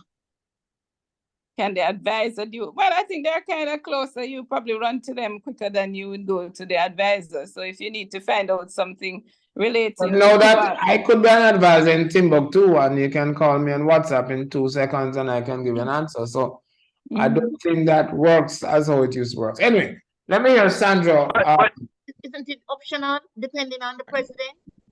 No, I don't think there's anything that says a president must have an advisor. But that's what Bobby was saying. There's no must have no coach either. DP Sandra, can you hear what you have to say? Yeah, the hand up. DP Sandra Davis. And welcome. You've been dropping on and off. Good to have you. You're breaking up though, Sandra. Sandra is breaking up. Sandra is breaking up. Okay. Someone agree with yes. Sandra, you're breaking up. See if you can come in on a different Sandra, just call me on my phone and I'll put you on speaker. Sandra, call me on my phone and I'll put you on speaker when it comes. I wanted to. No, before Stefan had his hand up. Okay. And then Deborah again, and then yes. Go ahead. Okay, yeah, I just making sure you can hear me. You can hear me? Loud and clear. Okay. My feeling is that your advisor, apart from being a shoulder to cry on, because I cry on my advisor's shoulder every day. Yes. Apart from being that shoulder, it is really a much more intense sounding board for ideas. That the president would have. I don't think the club coach, would get involved in some of the very detailed, opinions and so on that the president would ask them, would ask of an advisor. Depends on the relationship that you have with your coach. If you ask Serena and Djokovic about the coaches, they tell them everything. That's what and that's how they understand the fullness of what is happening and how best to address the issues. Yes. So Debbie and yes. and then we go to move on. Right. Yes. I just wanted to come back to the rules, right? And so I agree with LG Stefan. The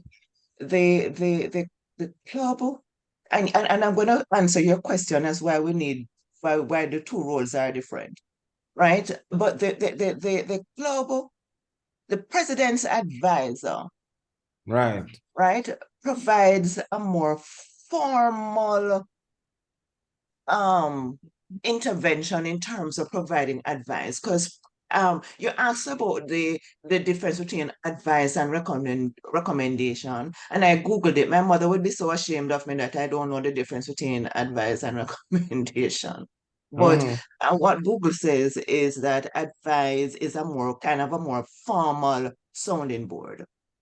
Recommendation is more of kind of encouraging, and it's less formal than advice. Yeah, but I hope it's not Right, but formal. hold on. I'm not Right. finished as it. Right. I'm not finished as it. So you ask about the difference in the two roles. And one of the things that the president's advisor is doing is is there to advise the president on a number of issues, as presented by the president. What the club coach is doing, or should be doing, is focused on the strengthening of looking at the club based on what was presented to him or her, and focusing on strategies through the president to strengthen those areas of the club that need strengthening. Hold on, Debbie. Let me stop it right there. We said Yes, this sir. morning, it is not about strategies for the club, but empowering the Kiwanis, the president, so that president can develop their own strategies. The thing is, we're jumping from one thing to the other.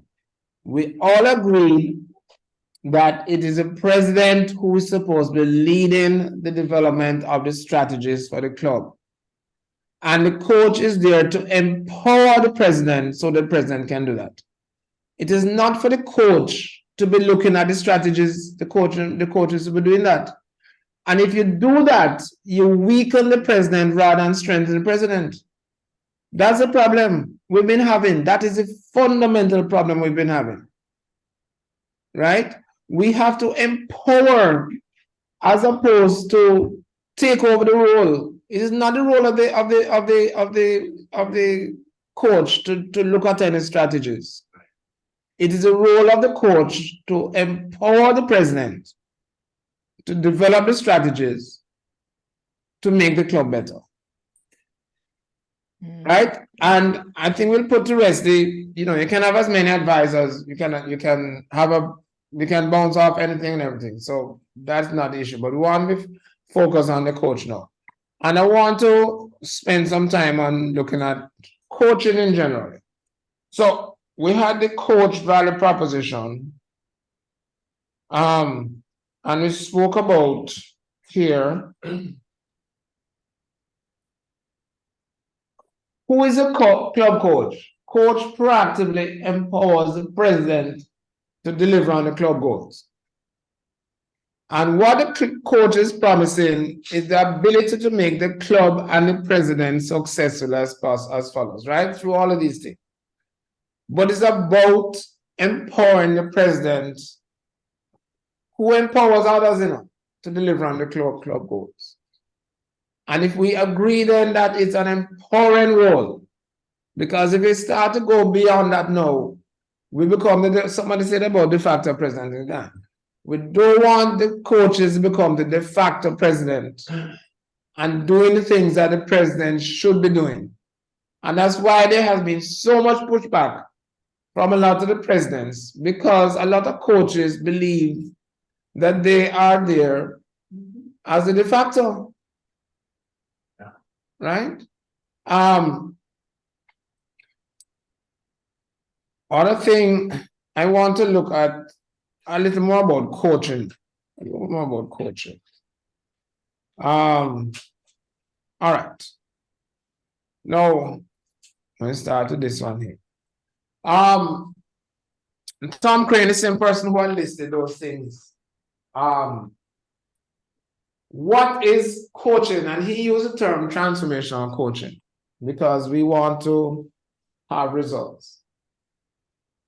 And this is very telling. The art of assisting people in enhancing their effectiveness in a way they feel helped.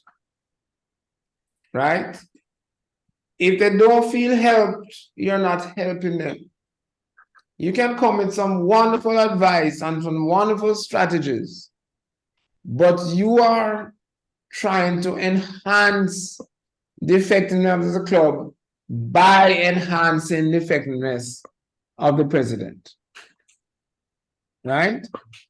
The divisional has an infrastructure to support the membership function in the clubs, to support what other committees you have support. So there's interclub supports the interclubbings. Membership supports membership. Human, spiritual. ICPO. All of these are part of the divisional infrastructure, as I say, Desmond and Stefan. What the club coach is supposed to be is that part of the divisional infrastructure that helps to empower the president to make the club better. Right? To the LG government, take you back to a question you asked earlier. Yeah. You asked what is the division structure that supports the club coach? Is this what you're talking about, just being there, or is there really something from the division that supports the club coach to help in transforming the president? I'm just not clear on where that one. This today is that infrastructure, helping club coaches to be better club coaches. And it's really the discussion among everybody here is not anything that I am presenting. I'm just presenting a platform for us to have the discussion so we can learn on everything. So that's the only platform, because the question you asked was the platform that the division has. So this structure of conversation is the only platform then that the division has to help the club coaches. That wasn't the question I asked. The question I asked was the division has infrastructure to help the clubs, and they have several different committees that support the different functions of the club. Just know what earlier on this morning I was talking about. That was the question, just know what the earlier one. No, I didn't ask about how they were helping clubs. Oh. I said that it's about how we're helping the clubs. Right, it's helping clubs. And I think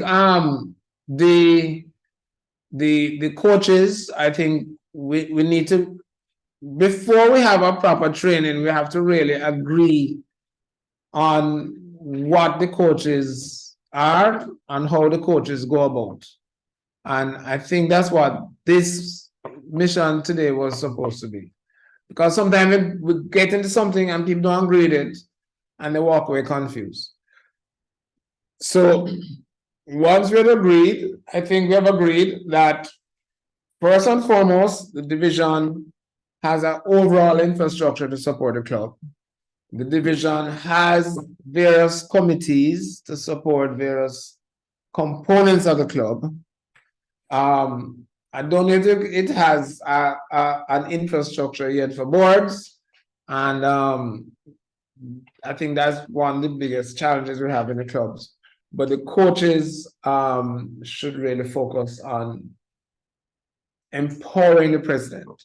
If we try to do anything else, we're going to overstep our boundaries and get pushback from the club. And so almost to see the presidents as our customers, right? And right. Sounding board. And only if they want us. Yeah. Right? We can't go and say, I'm here to coach you, therefore. You have to get the buy-in from the president first. And that's the role of the club, the coach. You need to get the buy-in. And I'm glad the LGE is here, because I think the greatest amount of impact LGE, Sharon, happens between your annual general meeting when you're appointed president designate until October 1. I think if all that support and coaching comes out between May and end of September, the year flows easily. When you start the process and you start to try to building up that bond after October 1, it becomes a challenge. It becomes a challenge. So I always believe that the president-elect should appoint coaches from the minute they have become president-elects. The LG elect. Sorry, LG elect. Yeah. Noted. Noted. First training in July. Huh? Remember we had the first training in We had the first training in July, but yeah, we did. Well, we had the first training in January, right? From 23 East, and then we had it in January. All right. So, what is coaching? What coaching is not? Well, this is coaching when you are president coaching. Here are some potential beliefs about coaching. I don't know how to coach. I don't want to coach. Coaching is not valued around here. I won't be surprised. The benefits aren't clear to me. I don't have coaching and I'm successful. All right, so I don't have coaching and I'm successful. I'm doing okay. I don't need feedback. This will come from presidents. And how can you respond to presidents when they say this? That's what a lot of presidents are saying. It's not my job. It takes too long to learn to coach and then to do it. My president needs a upgrade. It's inconvenient, it's difficult, it's time consuming, it's unnecessary. Change is scary. I'm afraid to ask how I lose control. All right. What effective coaches believe? People are inherently good and want to contribute, improve, and make a difference. So we could convert by saying presidents are inherently good and want to build their clubs and want to make their clubs successful. I can't change Mr. Tompkins' right, but you do agree. As a coach, you have to agree on that, right? You have to first agree on that. I can just change it. Presidents intend to do the best they can based on their present moment of awareness, right? You can say presidents make mistakes, but not on purpose. Mistakes are best framed as learning opportunities. So if a president, for example, is not too well involved in the operational club and is absent a lot. How can that happen? It can happen. It can happen. Raymond, back me up in 1993 when I was away. Okay. People can learn from feedback. People can learn from feedback. Whether you call it advice or recommendation, you can learn from feedback. People appreciate clear, honest feedback. And number 7 says people support what they create. What do you mean by this? Huh? Involvement. People want to be involved. People want to be involved. Yeah. So this is a coach's strategy. It is my strategy, and I will implement. Next thing they said, boy, let's implement this coach's strategy. You don't want to have that. We can't make anyone do anything. True. People prefer to be coached rather than to be managed. Coaching is an effective strategy for engaging people. This one, people become cynical because they care. Is that the case in our clubs? When people start to complain, is it because they care or because they just want to complain? Both. Yeah. Huh? It's both. Both. I'm not getting what they want. Well, if they don't care, they don't turn up at all and don't get involved and they don't complain. I think the complainers are the ones who care. We all have different realities. We are all works in progress. And I can make a difference through coaching. All right. This one is not about this one. All right. This one here. Oh, sorry. This one here.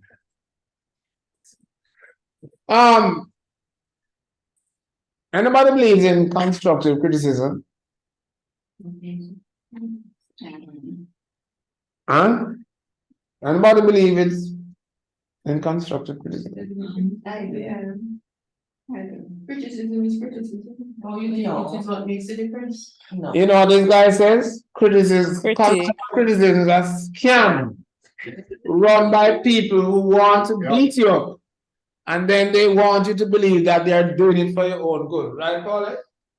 Criticism is criticism, is how you treat with it that makes a difference. How do you mean you treat it? Me, suppose you would say you were criticizing me for my own good, and I say, really, stop it, and I gonna leave you. You say you're criticizing me for my own good, and I say, okay, let me hear it and I listen. So it's You can all criticize it, you can advise you for your own good, you can support you for your own good, but they can't criticize for your own good. Yeah, but I guess whoever you are, wherever you are, you decide if it's criticism or feedback. It's how you interpret it. It's how you interpret it. So, yeah. I'm glad that Diane brought up this criticism versus feedback because I have a slide. The next slide is exactly saying that. Right? There's nothing wrong with you. Tell your presence there's nothing wrong with you. Okay. So these three things. All right. So criticism is about the past. You know, this is what happened, such a or criticize what happened. Feedback is a present view of the past. It's feedback delivered in the moment. Coaching is focused on the future. How can we get to be a better club? Right? Criticism is you are evaluating someone. With feedback, you are simply giving information. And with coaching, it goes beyond that to suggestion.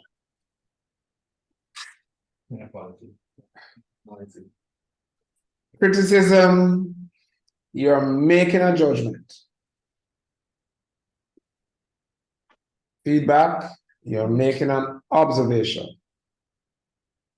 And with coaching, it's more an encouragement. Criticism, people feel victimized. Feedback, they feel informed. Coaching, they feel empowered. Interesting. I'm going to jump to the last one, right? A criticizer is righteous. A feedback person is being helpful, and a coach is being committed. Now, let me answer the second to last one. All right, I'm going to ask anybody who can look at this and explain the second to last one. It's an exercise.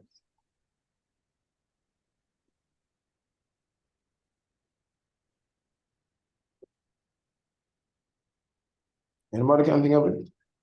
The person When you- is that, sorry, go ahead. And you too. Go ahead, Selena. Go ahead. Okay, go ahead. Go ahead, Sherry. The person who's criticizing, it's going to have an effect. They want to have an effect on you. When they give you the feedback, they're giving you a choice of sorting out whatever the issue is, and the coach is to say, this is the action that should be done. Good. Very. I think so too. What do you think, Selena? I was gonna say something like that. Basically, for me, criticism, is someone who, whatever they're telling you is like they're imposing their righteousness on you. And feedback is giving you the opportunity to think and creating,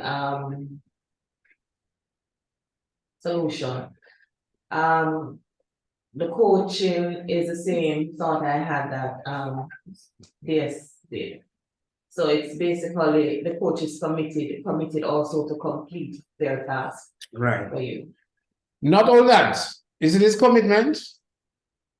You are committed to the results. So you take co-accountability as a coach. The advisor, I guess as a fundamental advisor don't feel responsible if the club fails. Here's my advice, take time leave it. The coach now should be held accountable for the performance of the clubs. Co-accountable. Co-accountable. The thing is, in other words, if you see it going in the wrong direction, right, you should help as much to help the president to steer it back in the right direction, advise or empower. But it's like in these schools, a lot of these education officers don't take account for the performance of the schools. They don't believe they have entered in the school performance. But why should the coach take responsibility for the failure, if you want to put it that way, where the president does not have to accept your advice? Yeah. So why should the coach? There are some persons some clubs which you see that are weak, and you feel that the coaches are strong coaches. Which is a better doctor, right? A doctor who people don't take advice. All right. Dan and I came two doctors, right? And Dan come to you and said, you have a chest pain, I think you should stop smoke. Right? And then you go where and you show the prescription, you continue smoking. I on the other hand no. I give Willie, I said, Willie, you need to stop smoking. And I explain and coach Willie why Willie should stop smoking. And then Willie stop smoking. Yeah. Am I more successful? Which is the better doctor? The doctor who people follow and then get better. Yeah. Right. So there's an influencing. You are influencing. Right. Yeah. There's an influencing. A coach has no control over anything, but a coach must be an influencer. And if you don't put anything in the game, you have to almost say, "Okay, I'm right there with you. If things go better, I will take the credit. And if things go bad, I will take the accountability." And then you have a stake in the game. Otherwise, you're just like the club advisor. And I think if we look at it that way, right.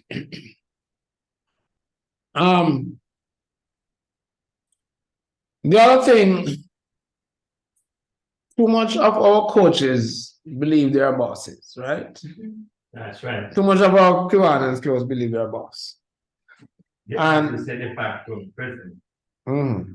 So this is in a normal workplace, but let's see if we can relate it to the club coach in the Kiwanis experience. Everybody seen what I'm presenting here? Yes. So, all right, a boss drives and pushes, whereas a coach lifts and supports. All right. The boss tells and directs, whereas the coach asks and solicits. A boss will know the answer, a coach will seek the answer. Boss will trigger insecurity, because a coach will trigger creativity. A boss will use fear to achieve compliance, whereas a coach will use purpose to inspire commitment. And what do you mean by this one?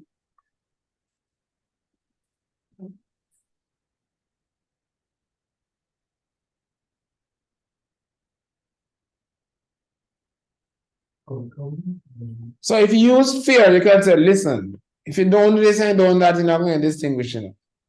Right? And distinguish is more on compliance to make sure you check a box. But then when you say, here's the purpose of Kiwanis to make lasting differences, right?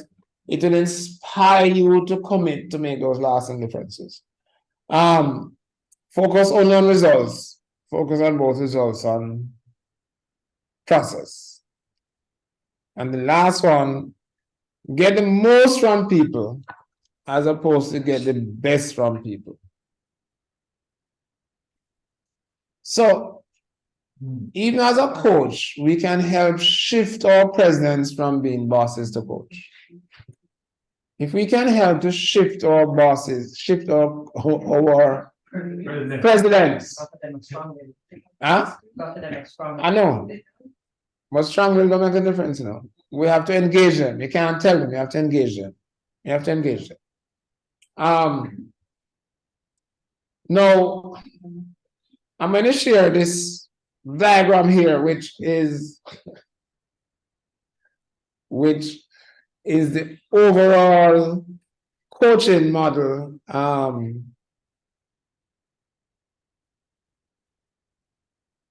It has three areas. The foundation phase. You have to, as a coach, you have to lay the foundation. You can't go in and immediately have solutions and so forth. And the second phase of feedback loop phase, and the third forward into action, more as implementation. And as with different coaches, the times that you spend in each loop can be longer or shorter.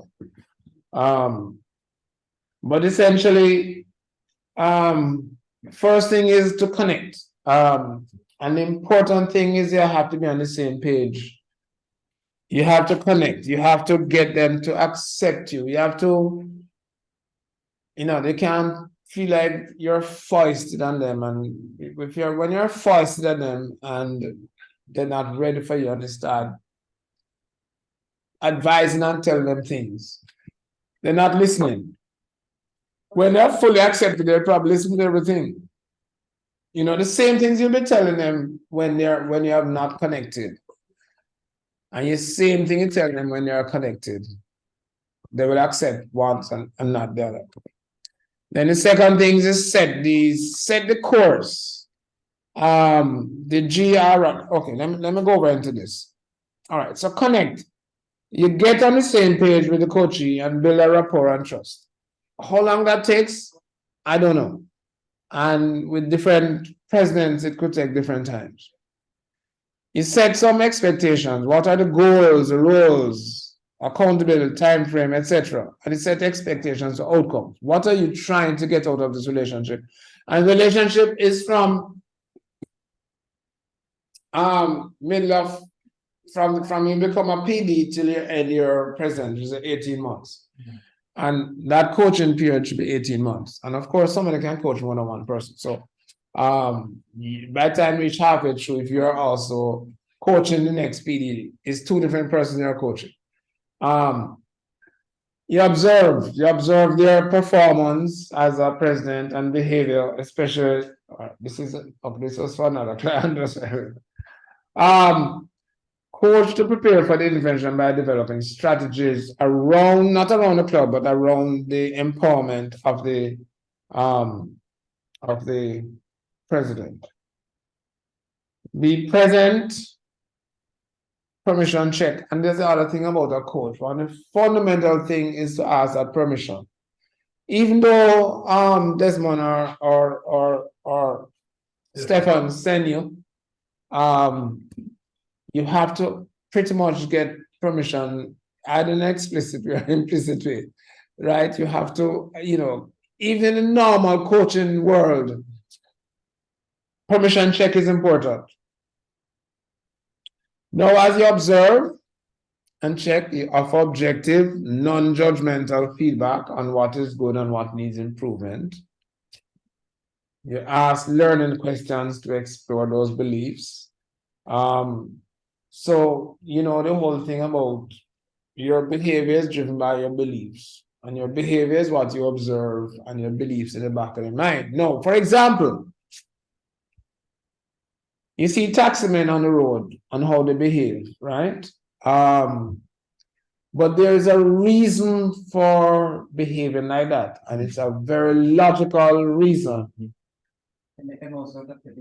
Right. The more people put in a taxi, the more money you make.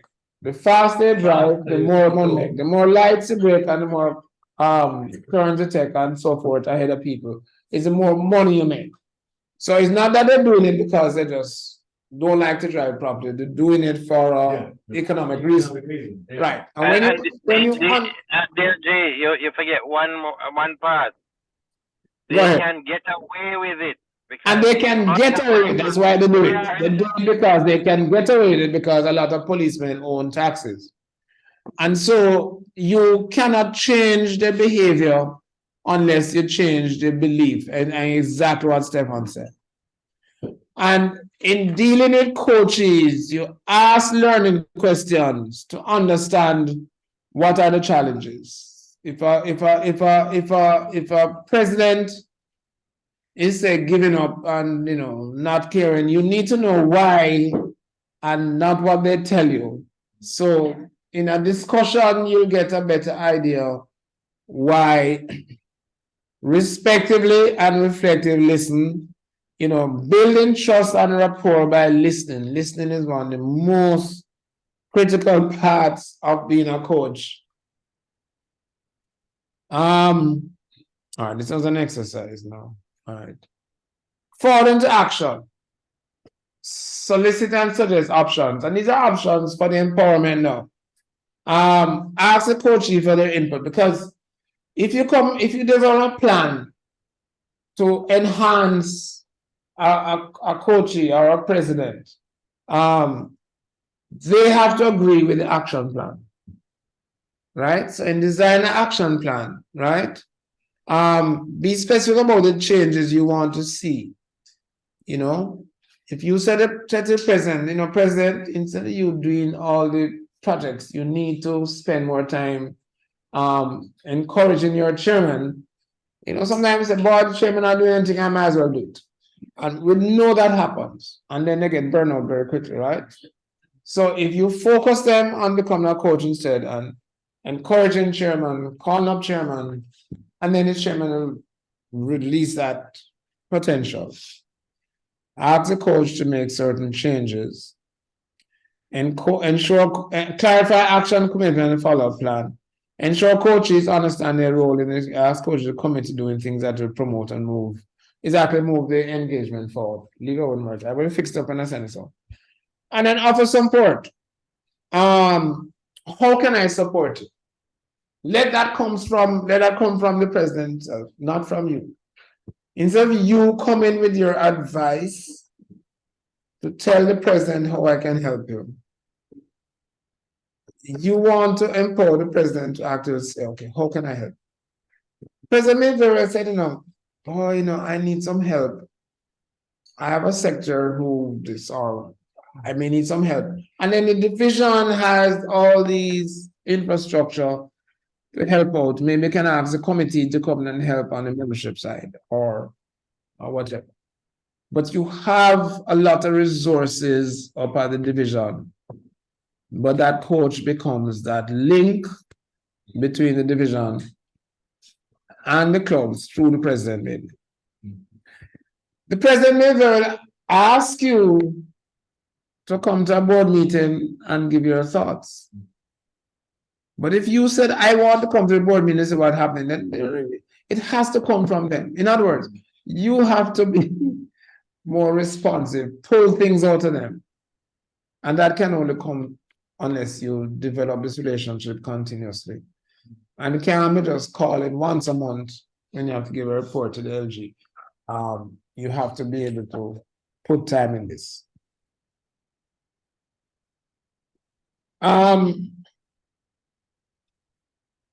Anything else, guys? That's what I have here. Any comments from anybody on what we have seen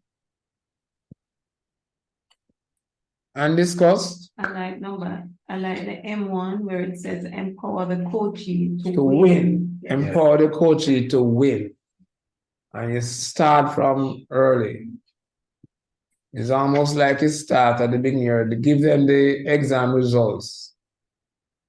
Give them the exam paper at the beginning of the year and coach them through passing the exam.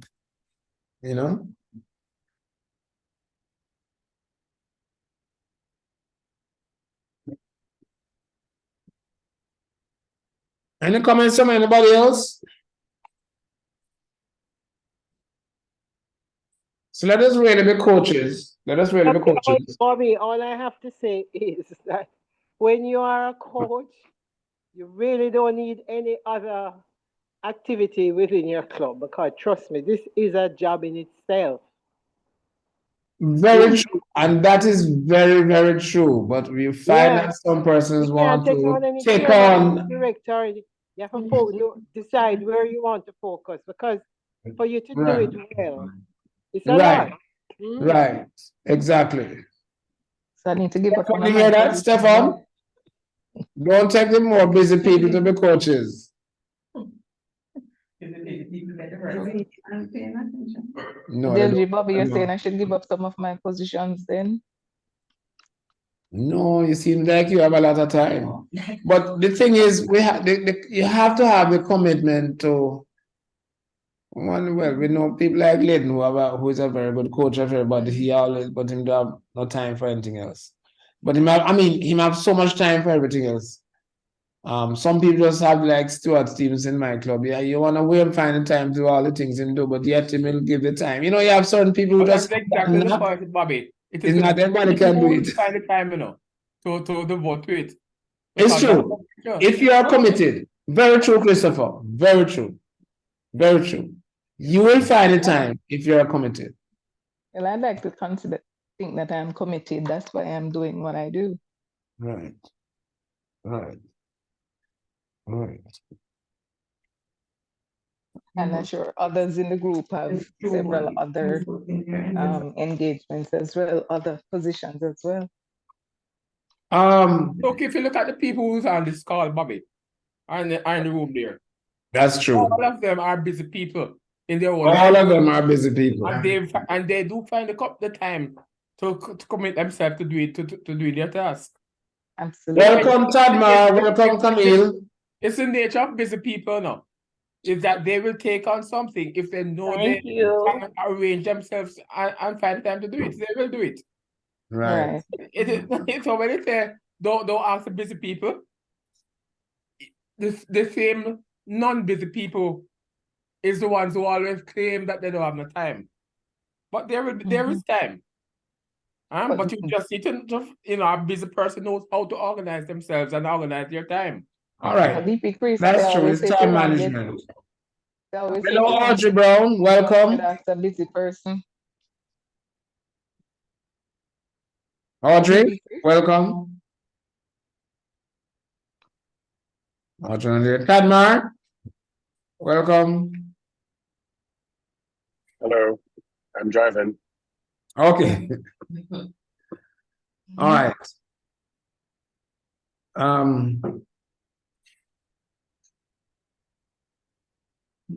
Any other comments? The two things we clarified today is the empowering role of the coach, right? That the coach has support from the division in the rest of the infrastructure of the division, and that the coach should really take on these coaching principles that we will share after. And one of the most important, let me bring back that slide with the picture. Forwarding this one. Right. But connecting is important. If you don't connect, anybody was listening at the church service last week, what Reverend Thales was saying? What success in life is about. Anybody remember what he said? I was there. Who was there, remember? I was there, but I couldn't hear from where I was. I was up in front and the acoustics was bad. LG, Stefan, you remember? I was beside LG Desmond. It just the audio in the front was impossible. Oh, well, we were sitting near a speaker box. He actually said success in life is about relationships. That's what he said. And I think that's the most profound thing he said at that entire sermon. Success in life is about relationships. And that's the heart of Kiwanis, number 5. to form enduring friendships, enduring relationships, and so one has to develop a relationship with your coachee, your president, and until that relationship is built, there's nothing much is going to move across the interface between you and the coaches. Once you open that up and you maintain that, a lot will flow. But if you come believing you're coming and telling them how to run the club, it's not going to work. Relationships. That's why we have that's what Kiwanis is all about, actually. We develop relationships with all parts of Kiwanis, the relationships with our community. It's all about relationships. The relationships are far more important than anything else.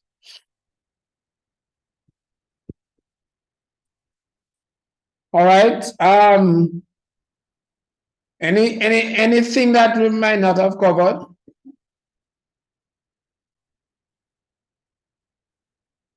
And what I think I could do, LG's Desmond and Stefan, I could put a little simpler presentation that anybody can use and can edit and make it their own. If that's what you want from me, Stefan and thing. Well, actually, DG Bobby, one of the things I was discussing with DP Diane is if you know, at our DCM you could come for just a few minutes. We don't have a lot of time. But the spastic. She's what? Let's hear it. Let's hear it, because Diane don't want it to let it out of the bag so early. Oh. I'm being censured. That happens all the time. We're being censured. And maybe I'll empower Diane to make that presentation at the DCM. I think that's a better thing. I think we should hear it. I think we should hear it. Yeah, Bridget wants you to speak. Share it. Bridget wants to share it. I'm not ready yet. The LG Stefan, could you yes, I'm not sure. All right. Let us honor that relationship. Yeah. But I'll give. But their plans afoot. Their plans afoot, LG, and I'm going to. I'll work with both Diane and Bridget are the two coach. By the coaching committees are a separate committee from the membership committee. Yeah. Steph, for your year. Yes. Stefan, do you have a separate committee or is one committee? Right now it's one. LG gone. No man, I thought Diane answered yes. Yeah, right now. I'm recommending that it's two separate committees. I mean, I had both of them last year. I was told, oh, by the way, your coaching is part of it too. I think the membership committee and the coaching committee should be two full committees. I know Diane have full she can run two different committees. She has the capacity. Yeah, but it's two most important committees in a division. But I think that like for the membership committee overall, the coaching responsibility come on the way. Man, coaching is the biggest, trust me, is the biggest job that the LG has. Yeah. I mean, you can't have all these other committees here and have this as a subcommittee. Coaching is almost the most important part of the division. It's the most important part of a division. Activity of the club. It's the number one role of the division. It's the number one role of the division. Because even coaching up, right, is number one, right? So, right, there's a lot of work. It's a lot of work. So we will, but we will prepare something, and I'll work along with the two. So you will work on that and send. I'll work on that and send them that.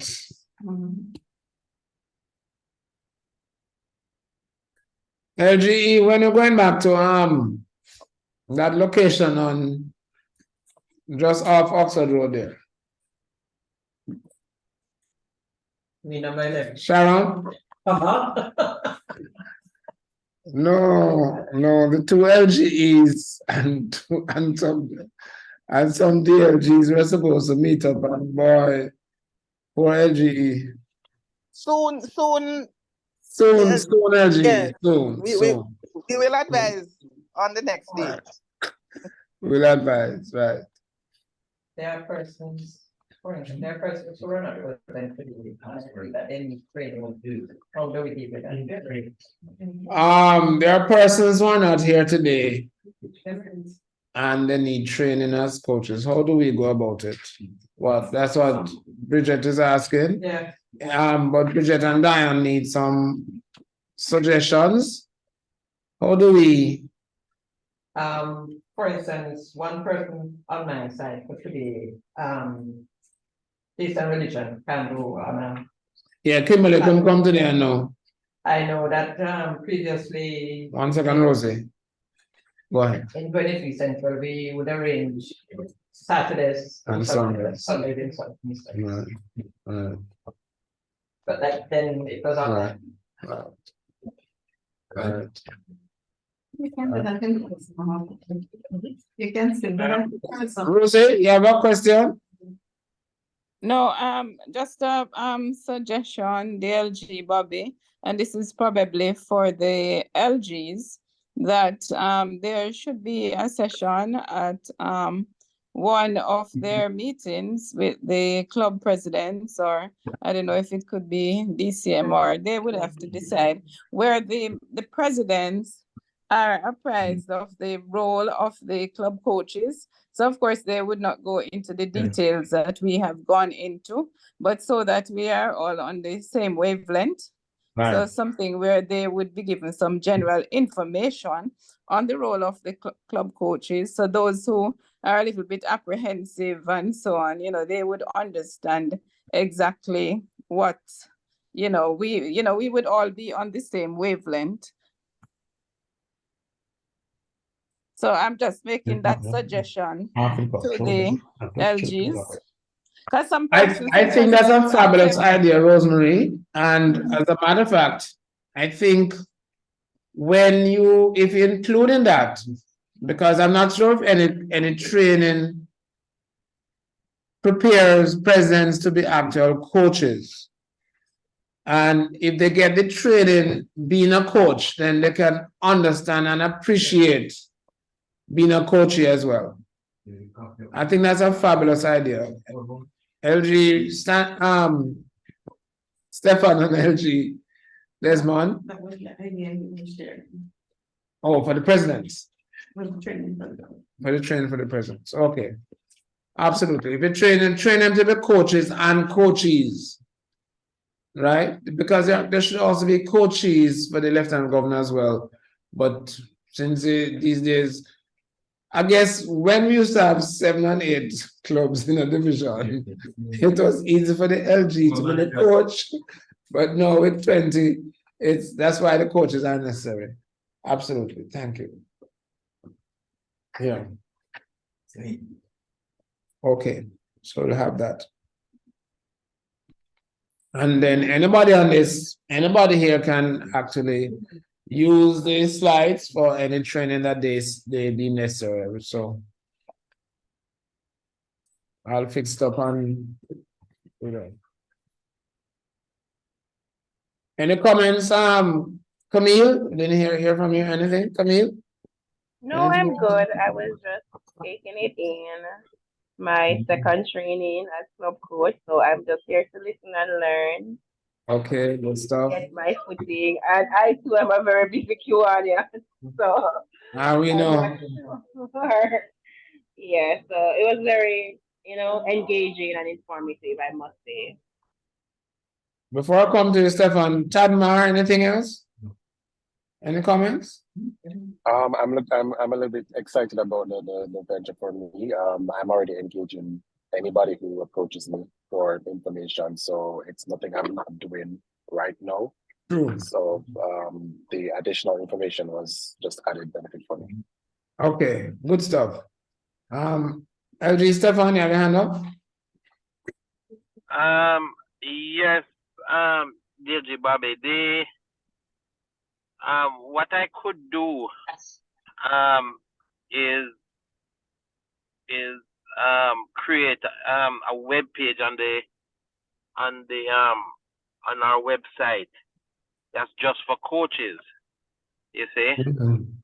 And then we can start populating it with some of this great information, you know, that people would have the tools, the slides, the YouTube video of presentations like this, you know what I mean, that we can throw up there. And you know, it's not that we have to meet with everybody all the time. The point is we can point them to, you know, a video. Well, there's a separate page right now for president, and on that page I could, you know, if we do a video of what is the role of the club coach for the president, I'll put it on that page. So, you know, at their leisure they can go and get themselves updated. More and more persons are logging on, and you know, they're able to help themselves that way rather than us having a meeting every time, you know.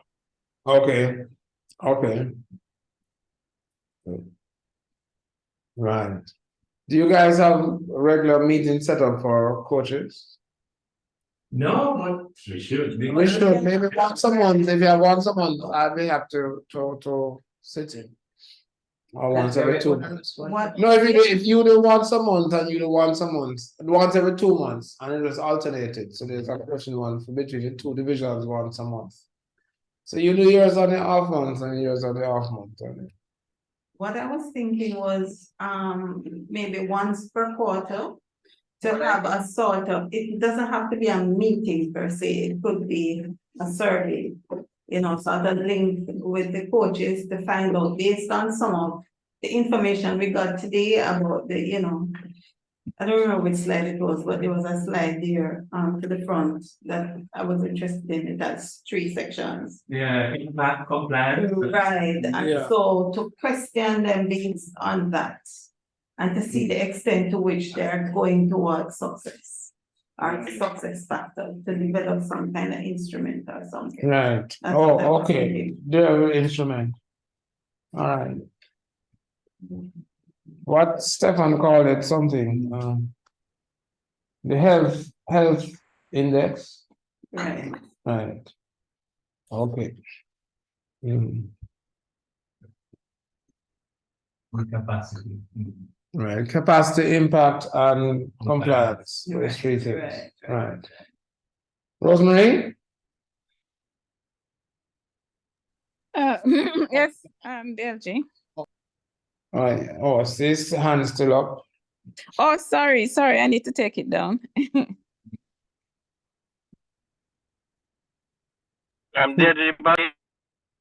Yes, sir.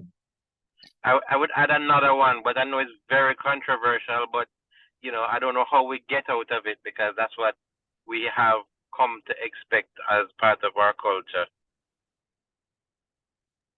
A index for the road to distinguished, Lord. Yeah, that's one. That's in the index. We have it in the index. You know, you can distinguish and be more than distinguishing. I think where was it? Where was the we had the index here. I'm bring it up. Oh, here it is. Yeah. Let me switch. Right. So it's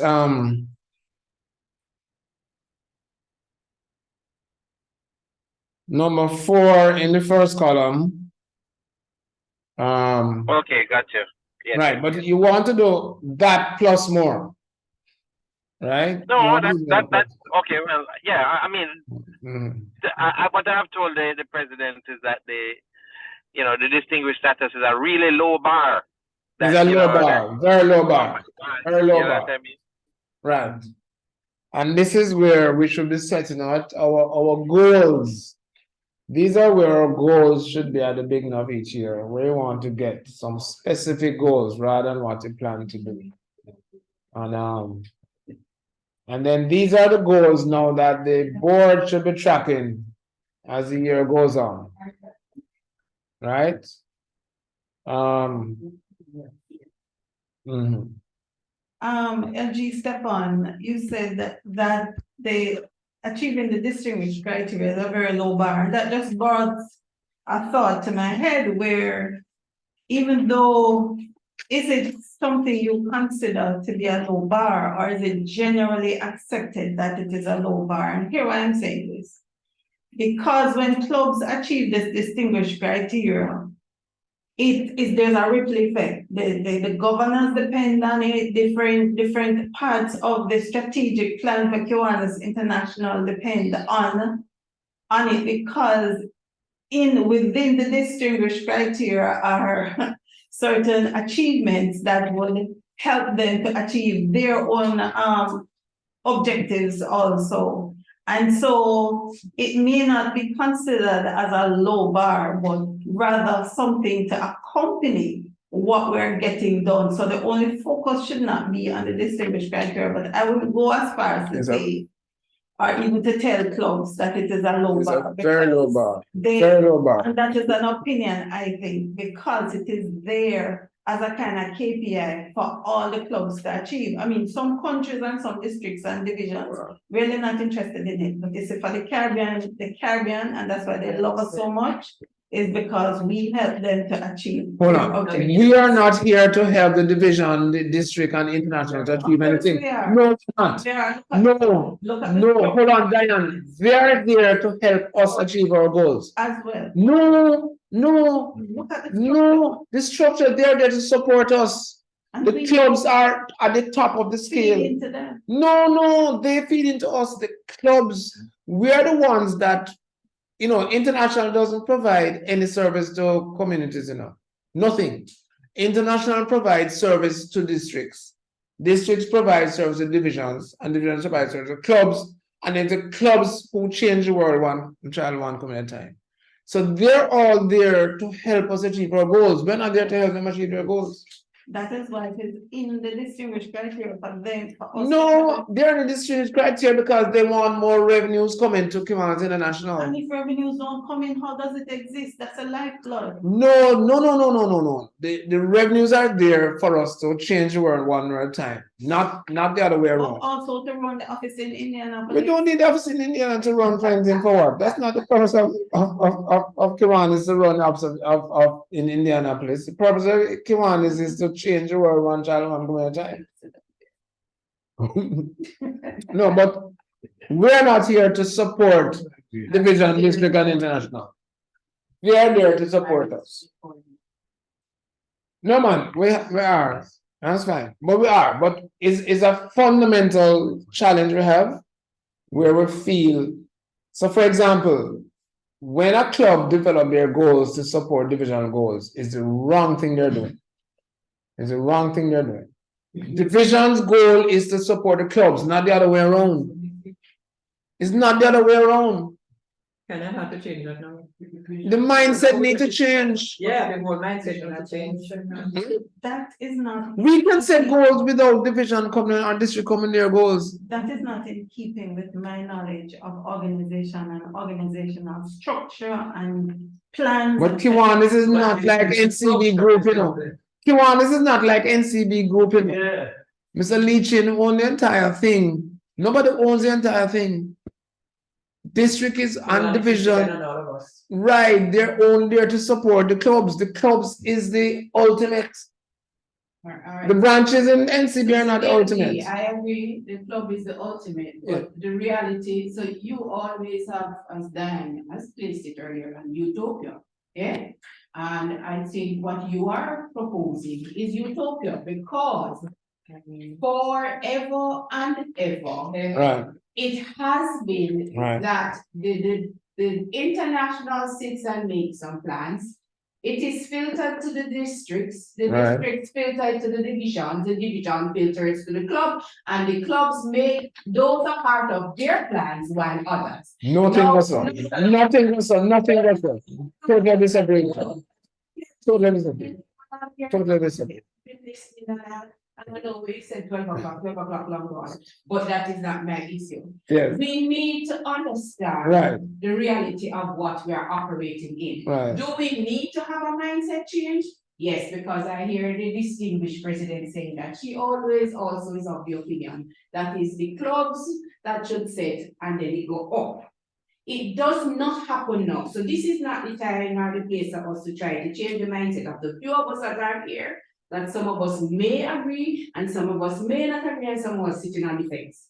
But it's a conversation that we can start and hope it has a ripple effect. That's just my 2 cent word on this because the club coach training done and it's time to go home. But I Yes, sir. want to say that it is time to talk about, we have one LG here, we have one online, and it has to start somewhere. Right. And I know that my Yeah, but LG you can't is have here. today. We've already taken up the time today. Oh, Just one. finish her point. Yeah, but can I add something here? But which is Hold on. Let's Cheryl finish first and come on, Stefan. Go ahead, oh Cheryl. yeah, man, go ahead. That the support should be the other way around, and why we need to have a conversation was that when the division in the form of the LGs set some of the things, for instance, like in 1 year we had a whole heap of competition that clubs know how to participate in the division set and made it, sorry? Sick of them. Yes, that's Pam. Pam set up something. And made it appear as if, you know, you have to, and Right. even if you didn't, because you want to get in the ribbon, then what you Right. a lot of clubs end up participating, and that is why we're saying you need to have a competition now so that going forward. Ripple.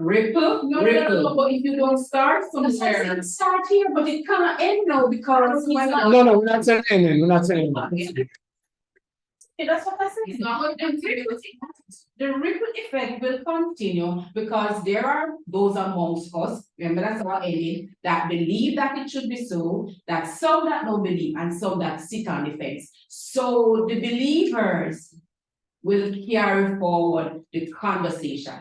But we have to accept what the reality is we're operating in now, and then this ripple effect will try to change it.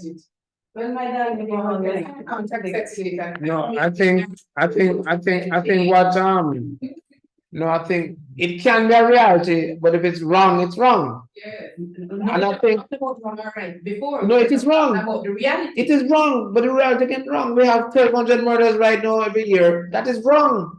But we don't mean we need to accept it. We need to fix it. That's a different thing, right? All right. So anyway, it's your meeting, Bridget. Okay. Bridget is the one who convened this meeting. Stefan had something to say. Hold on. Stefan, sorry, Stefan, you did have something to say. You're on speaker. Go ahead, Stefan. And you know, it's interesting because I wasn't sure who was speaking, but they fed right into what I was going to say, which is in May when we did the training in Quebec, we were to receive Lieutenant Governor ribbons, and the governor's ribbons that we would hand out, right? Oh, sorry, the Lieutenant Governor ribbons, right? When we left, I didn't get the ribbon, and we asked what was going on. We were told that we had decided that there were no more ribbons, so we weren't doing ribbons this year.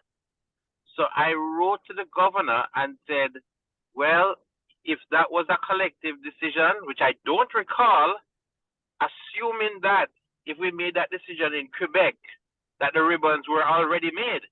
And if they were already made, please send the ones for Division 23 East, because we are still interested in it. Fine. And let me know if there is a governor's ribbon. Now that email has gone unanswered for almost 2 weeks now.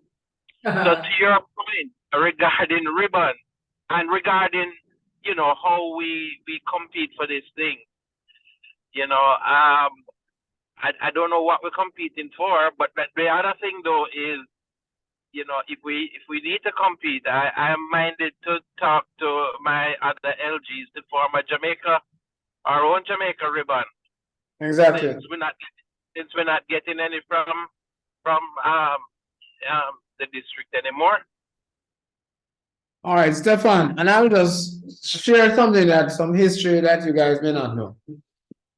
Governor John Button, who was the governor in 2004, 2005. Yeah, President. No, hold on. He declared that he is not in agreement with the excellence. It's been won by Jamaica too many times, and he canceled it. He canceled it. He was my governor in 0405. There was no excellence the following year when Gerthlin was governor. And as there was no excellence the following year when Willie was the lieutenant governor. The following year when Chuck McElroy was governor and Kay of blessed memory demanded and cussed that he bring it back. So that's why we had 3 years between myself, Gerthlin, and Willie. And I know for them at least, Gerthlin had the best record among LGs, Willie had the best record among LGs, and would have been LG, would have been excellent. But Button is the one who said no, that he disagreed. It's not that the district disagreed, he personally disagreed with it. So he's not giving out any. And then, what's her name? Continued next year, the Suriname lady. No. No, the Suriname lady. What from Suriname? What's her name? Okay. Oh. And then it was who was Willie? Willis was the guy who had from New Brunswick. What's your right? So it has happened, and then the excellence came back. So Kelly, right? Who was the governor at our convention. So this has happened before, and it's one thing with an award, and that is neither here nor there. But it is how a club operates. Once you meet the objects of Kiwanis International, that's all you need to worry about. We may decide that boy, we want to be living in fellowship. Someone may decide they want to spend more time in projects. You're both right. And the purpose, the division has one purpose, and that's to help the clubs perform. That is it. And the district have one purpose to make sure divisions perform. Right? And that's it. So and their purpose is to serve us and to support us and the clubs in performance. And so therefore that's where the coaches come in, as I said. The coaches is an extension of the division and an individual one-on-one focus for the members. I mean, 30 years ago, clubs didn't really need club coaches at the time, but times have changed. What has happened? The clubs need it more, and then the LGs are given far more clubs. So that is a double whammy over time that has made it so important for these club coaches going forward. Okay. All right. So you have ended your presentation. Yeah, my presentation. Bobby. So what is left for us now to do is to ask DP Paulette to do the vote of thanks for us today. Thank you, DP Bridget. It's really DP Bridget, and I want to say thank you for arranging these. I know that it's a joint club coach session. So we want to thank both LG's Desmond and Stefan for ensuring that they are providing us with more information, challenging though it may be outside of the box they want us to think. We thank Divisional Secretary DP Cheryl, who was here to make sure those of us who are on site were properly fed, and we continue to be fed even though the session is however lots of things leave. So those of you online, you don't know what to miss. Right? We want to thank the club coaches who are in attendance, and I noticed that some person came in to the door, said, let me in, and we let her in because we let her in. Last but by no least, being the least, we want to thank the LG Bobby, who is always very controversial in his presentations. He forces you to think outside of the box and he challenges you, even when you're telling him and you know what you're telling him is right, he still challenges you like, to make you say, no, it's not right. But that's also good because it forces us to have a different opinion, and having a different opinion is not bad. I am sure though that each of us will take away nuggets from this session today. And as you said, success in life is about relationships. And as club coaches, we will continue to develop relationships with our assigned clubs and with each other, because we learn more when we collaborate with each other. And so we want to say thank you again very much. And we thank everybody who participated in the session to make it what it is. Even Sandra, who was dropping on and off, she's back now. So I want to tell you all thanks.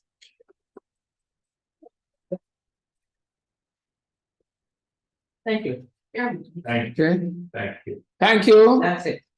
So any fellowship? So what we will do is that we will try to arrange, Diane and I will speak and we'll try to arrange for persons who are not here today. And particularly those who I know that really do need the training, because they were not at the first training we had either.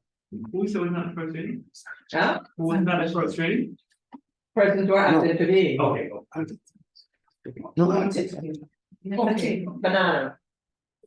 No. All right, so we finished. We can. Sorry, do we have the recorded from the first one? The first. Anyone? For today? Something to say to me? No, for the first training. Because I put Well, both the of them recording for the first training. Oh, by the way, Was it my Zoom? It was online. We sent it out to the members. one thing I forgot, there was some summary thing that came out of the last one, and I forgot to share it today. I have it here. Sorry. Let me just bring it up. The summary thing that came out, I don't know if it's the same that came out today. There was a slide about summary outcomes from the July 22nd. 1 second, guys. Don't go anywhere. Fine. Okay, shit. Thank you. Okay. Sorry. No, I'm just bringing it up here. Let me bring it up here.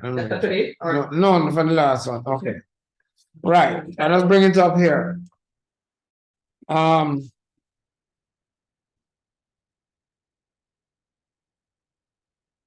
Which I'll include it. I meant to. Sorry, my computer. Okay. Right. So this is what actually came out. Tell me one more. These are some things, and pretty much the same thing came out today. We didn't speak much about the role of the board. I know Sandra had brought it up, but last time we did speak about shifting the boards from running the club to governing the club. So they would track the goals and make sure you are compliant. And take the right. So that's it. Okay. Somewhere we're going to send out to Dan and to Bridget, and they will circulate everybody. Yes. All right, guys. Okay. So have a good day. Yeah. Thank you, sir. Bye, everyone. Okay. Bye, everyone. Bye, everyone. Thank you very much. Good presentation. I need my food to be sent to me. And my LG, are you going to Children Park? What's our Children Park? Yeah. Division 20 is today? Yeah, you sure do. It's in progress right now. Today or the 25th? You sure it's today? Yes. Positive. Oh, yeah. Division 23? Let me check. I got something from what's her name? Just it? No, not just it. From Run it? Run it. Let me see what run it. I thought it was December. I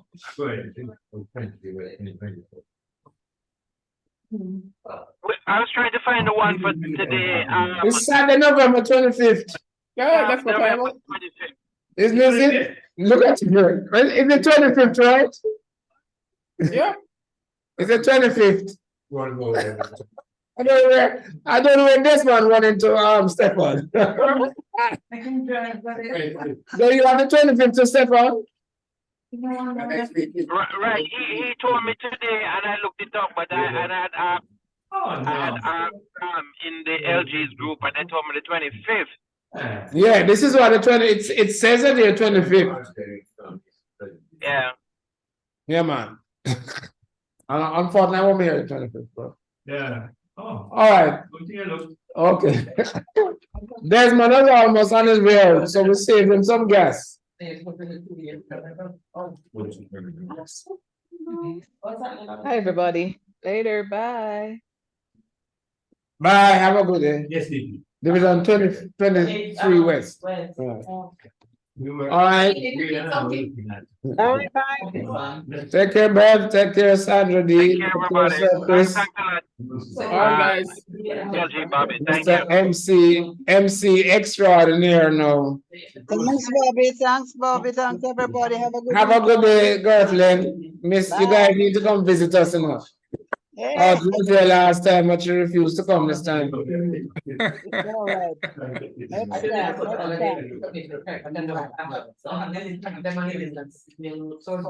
All right, later. Okay, bye everyone.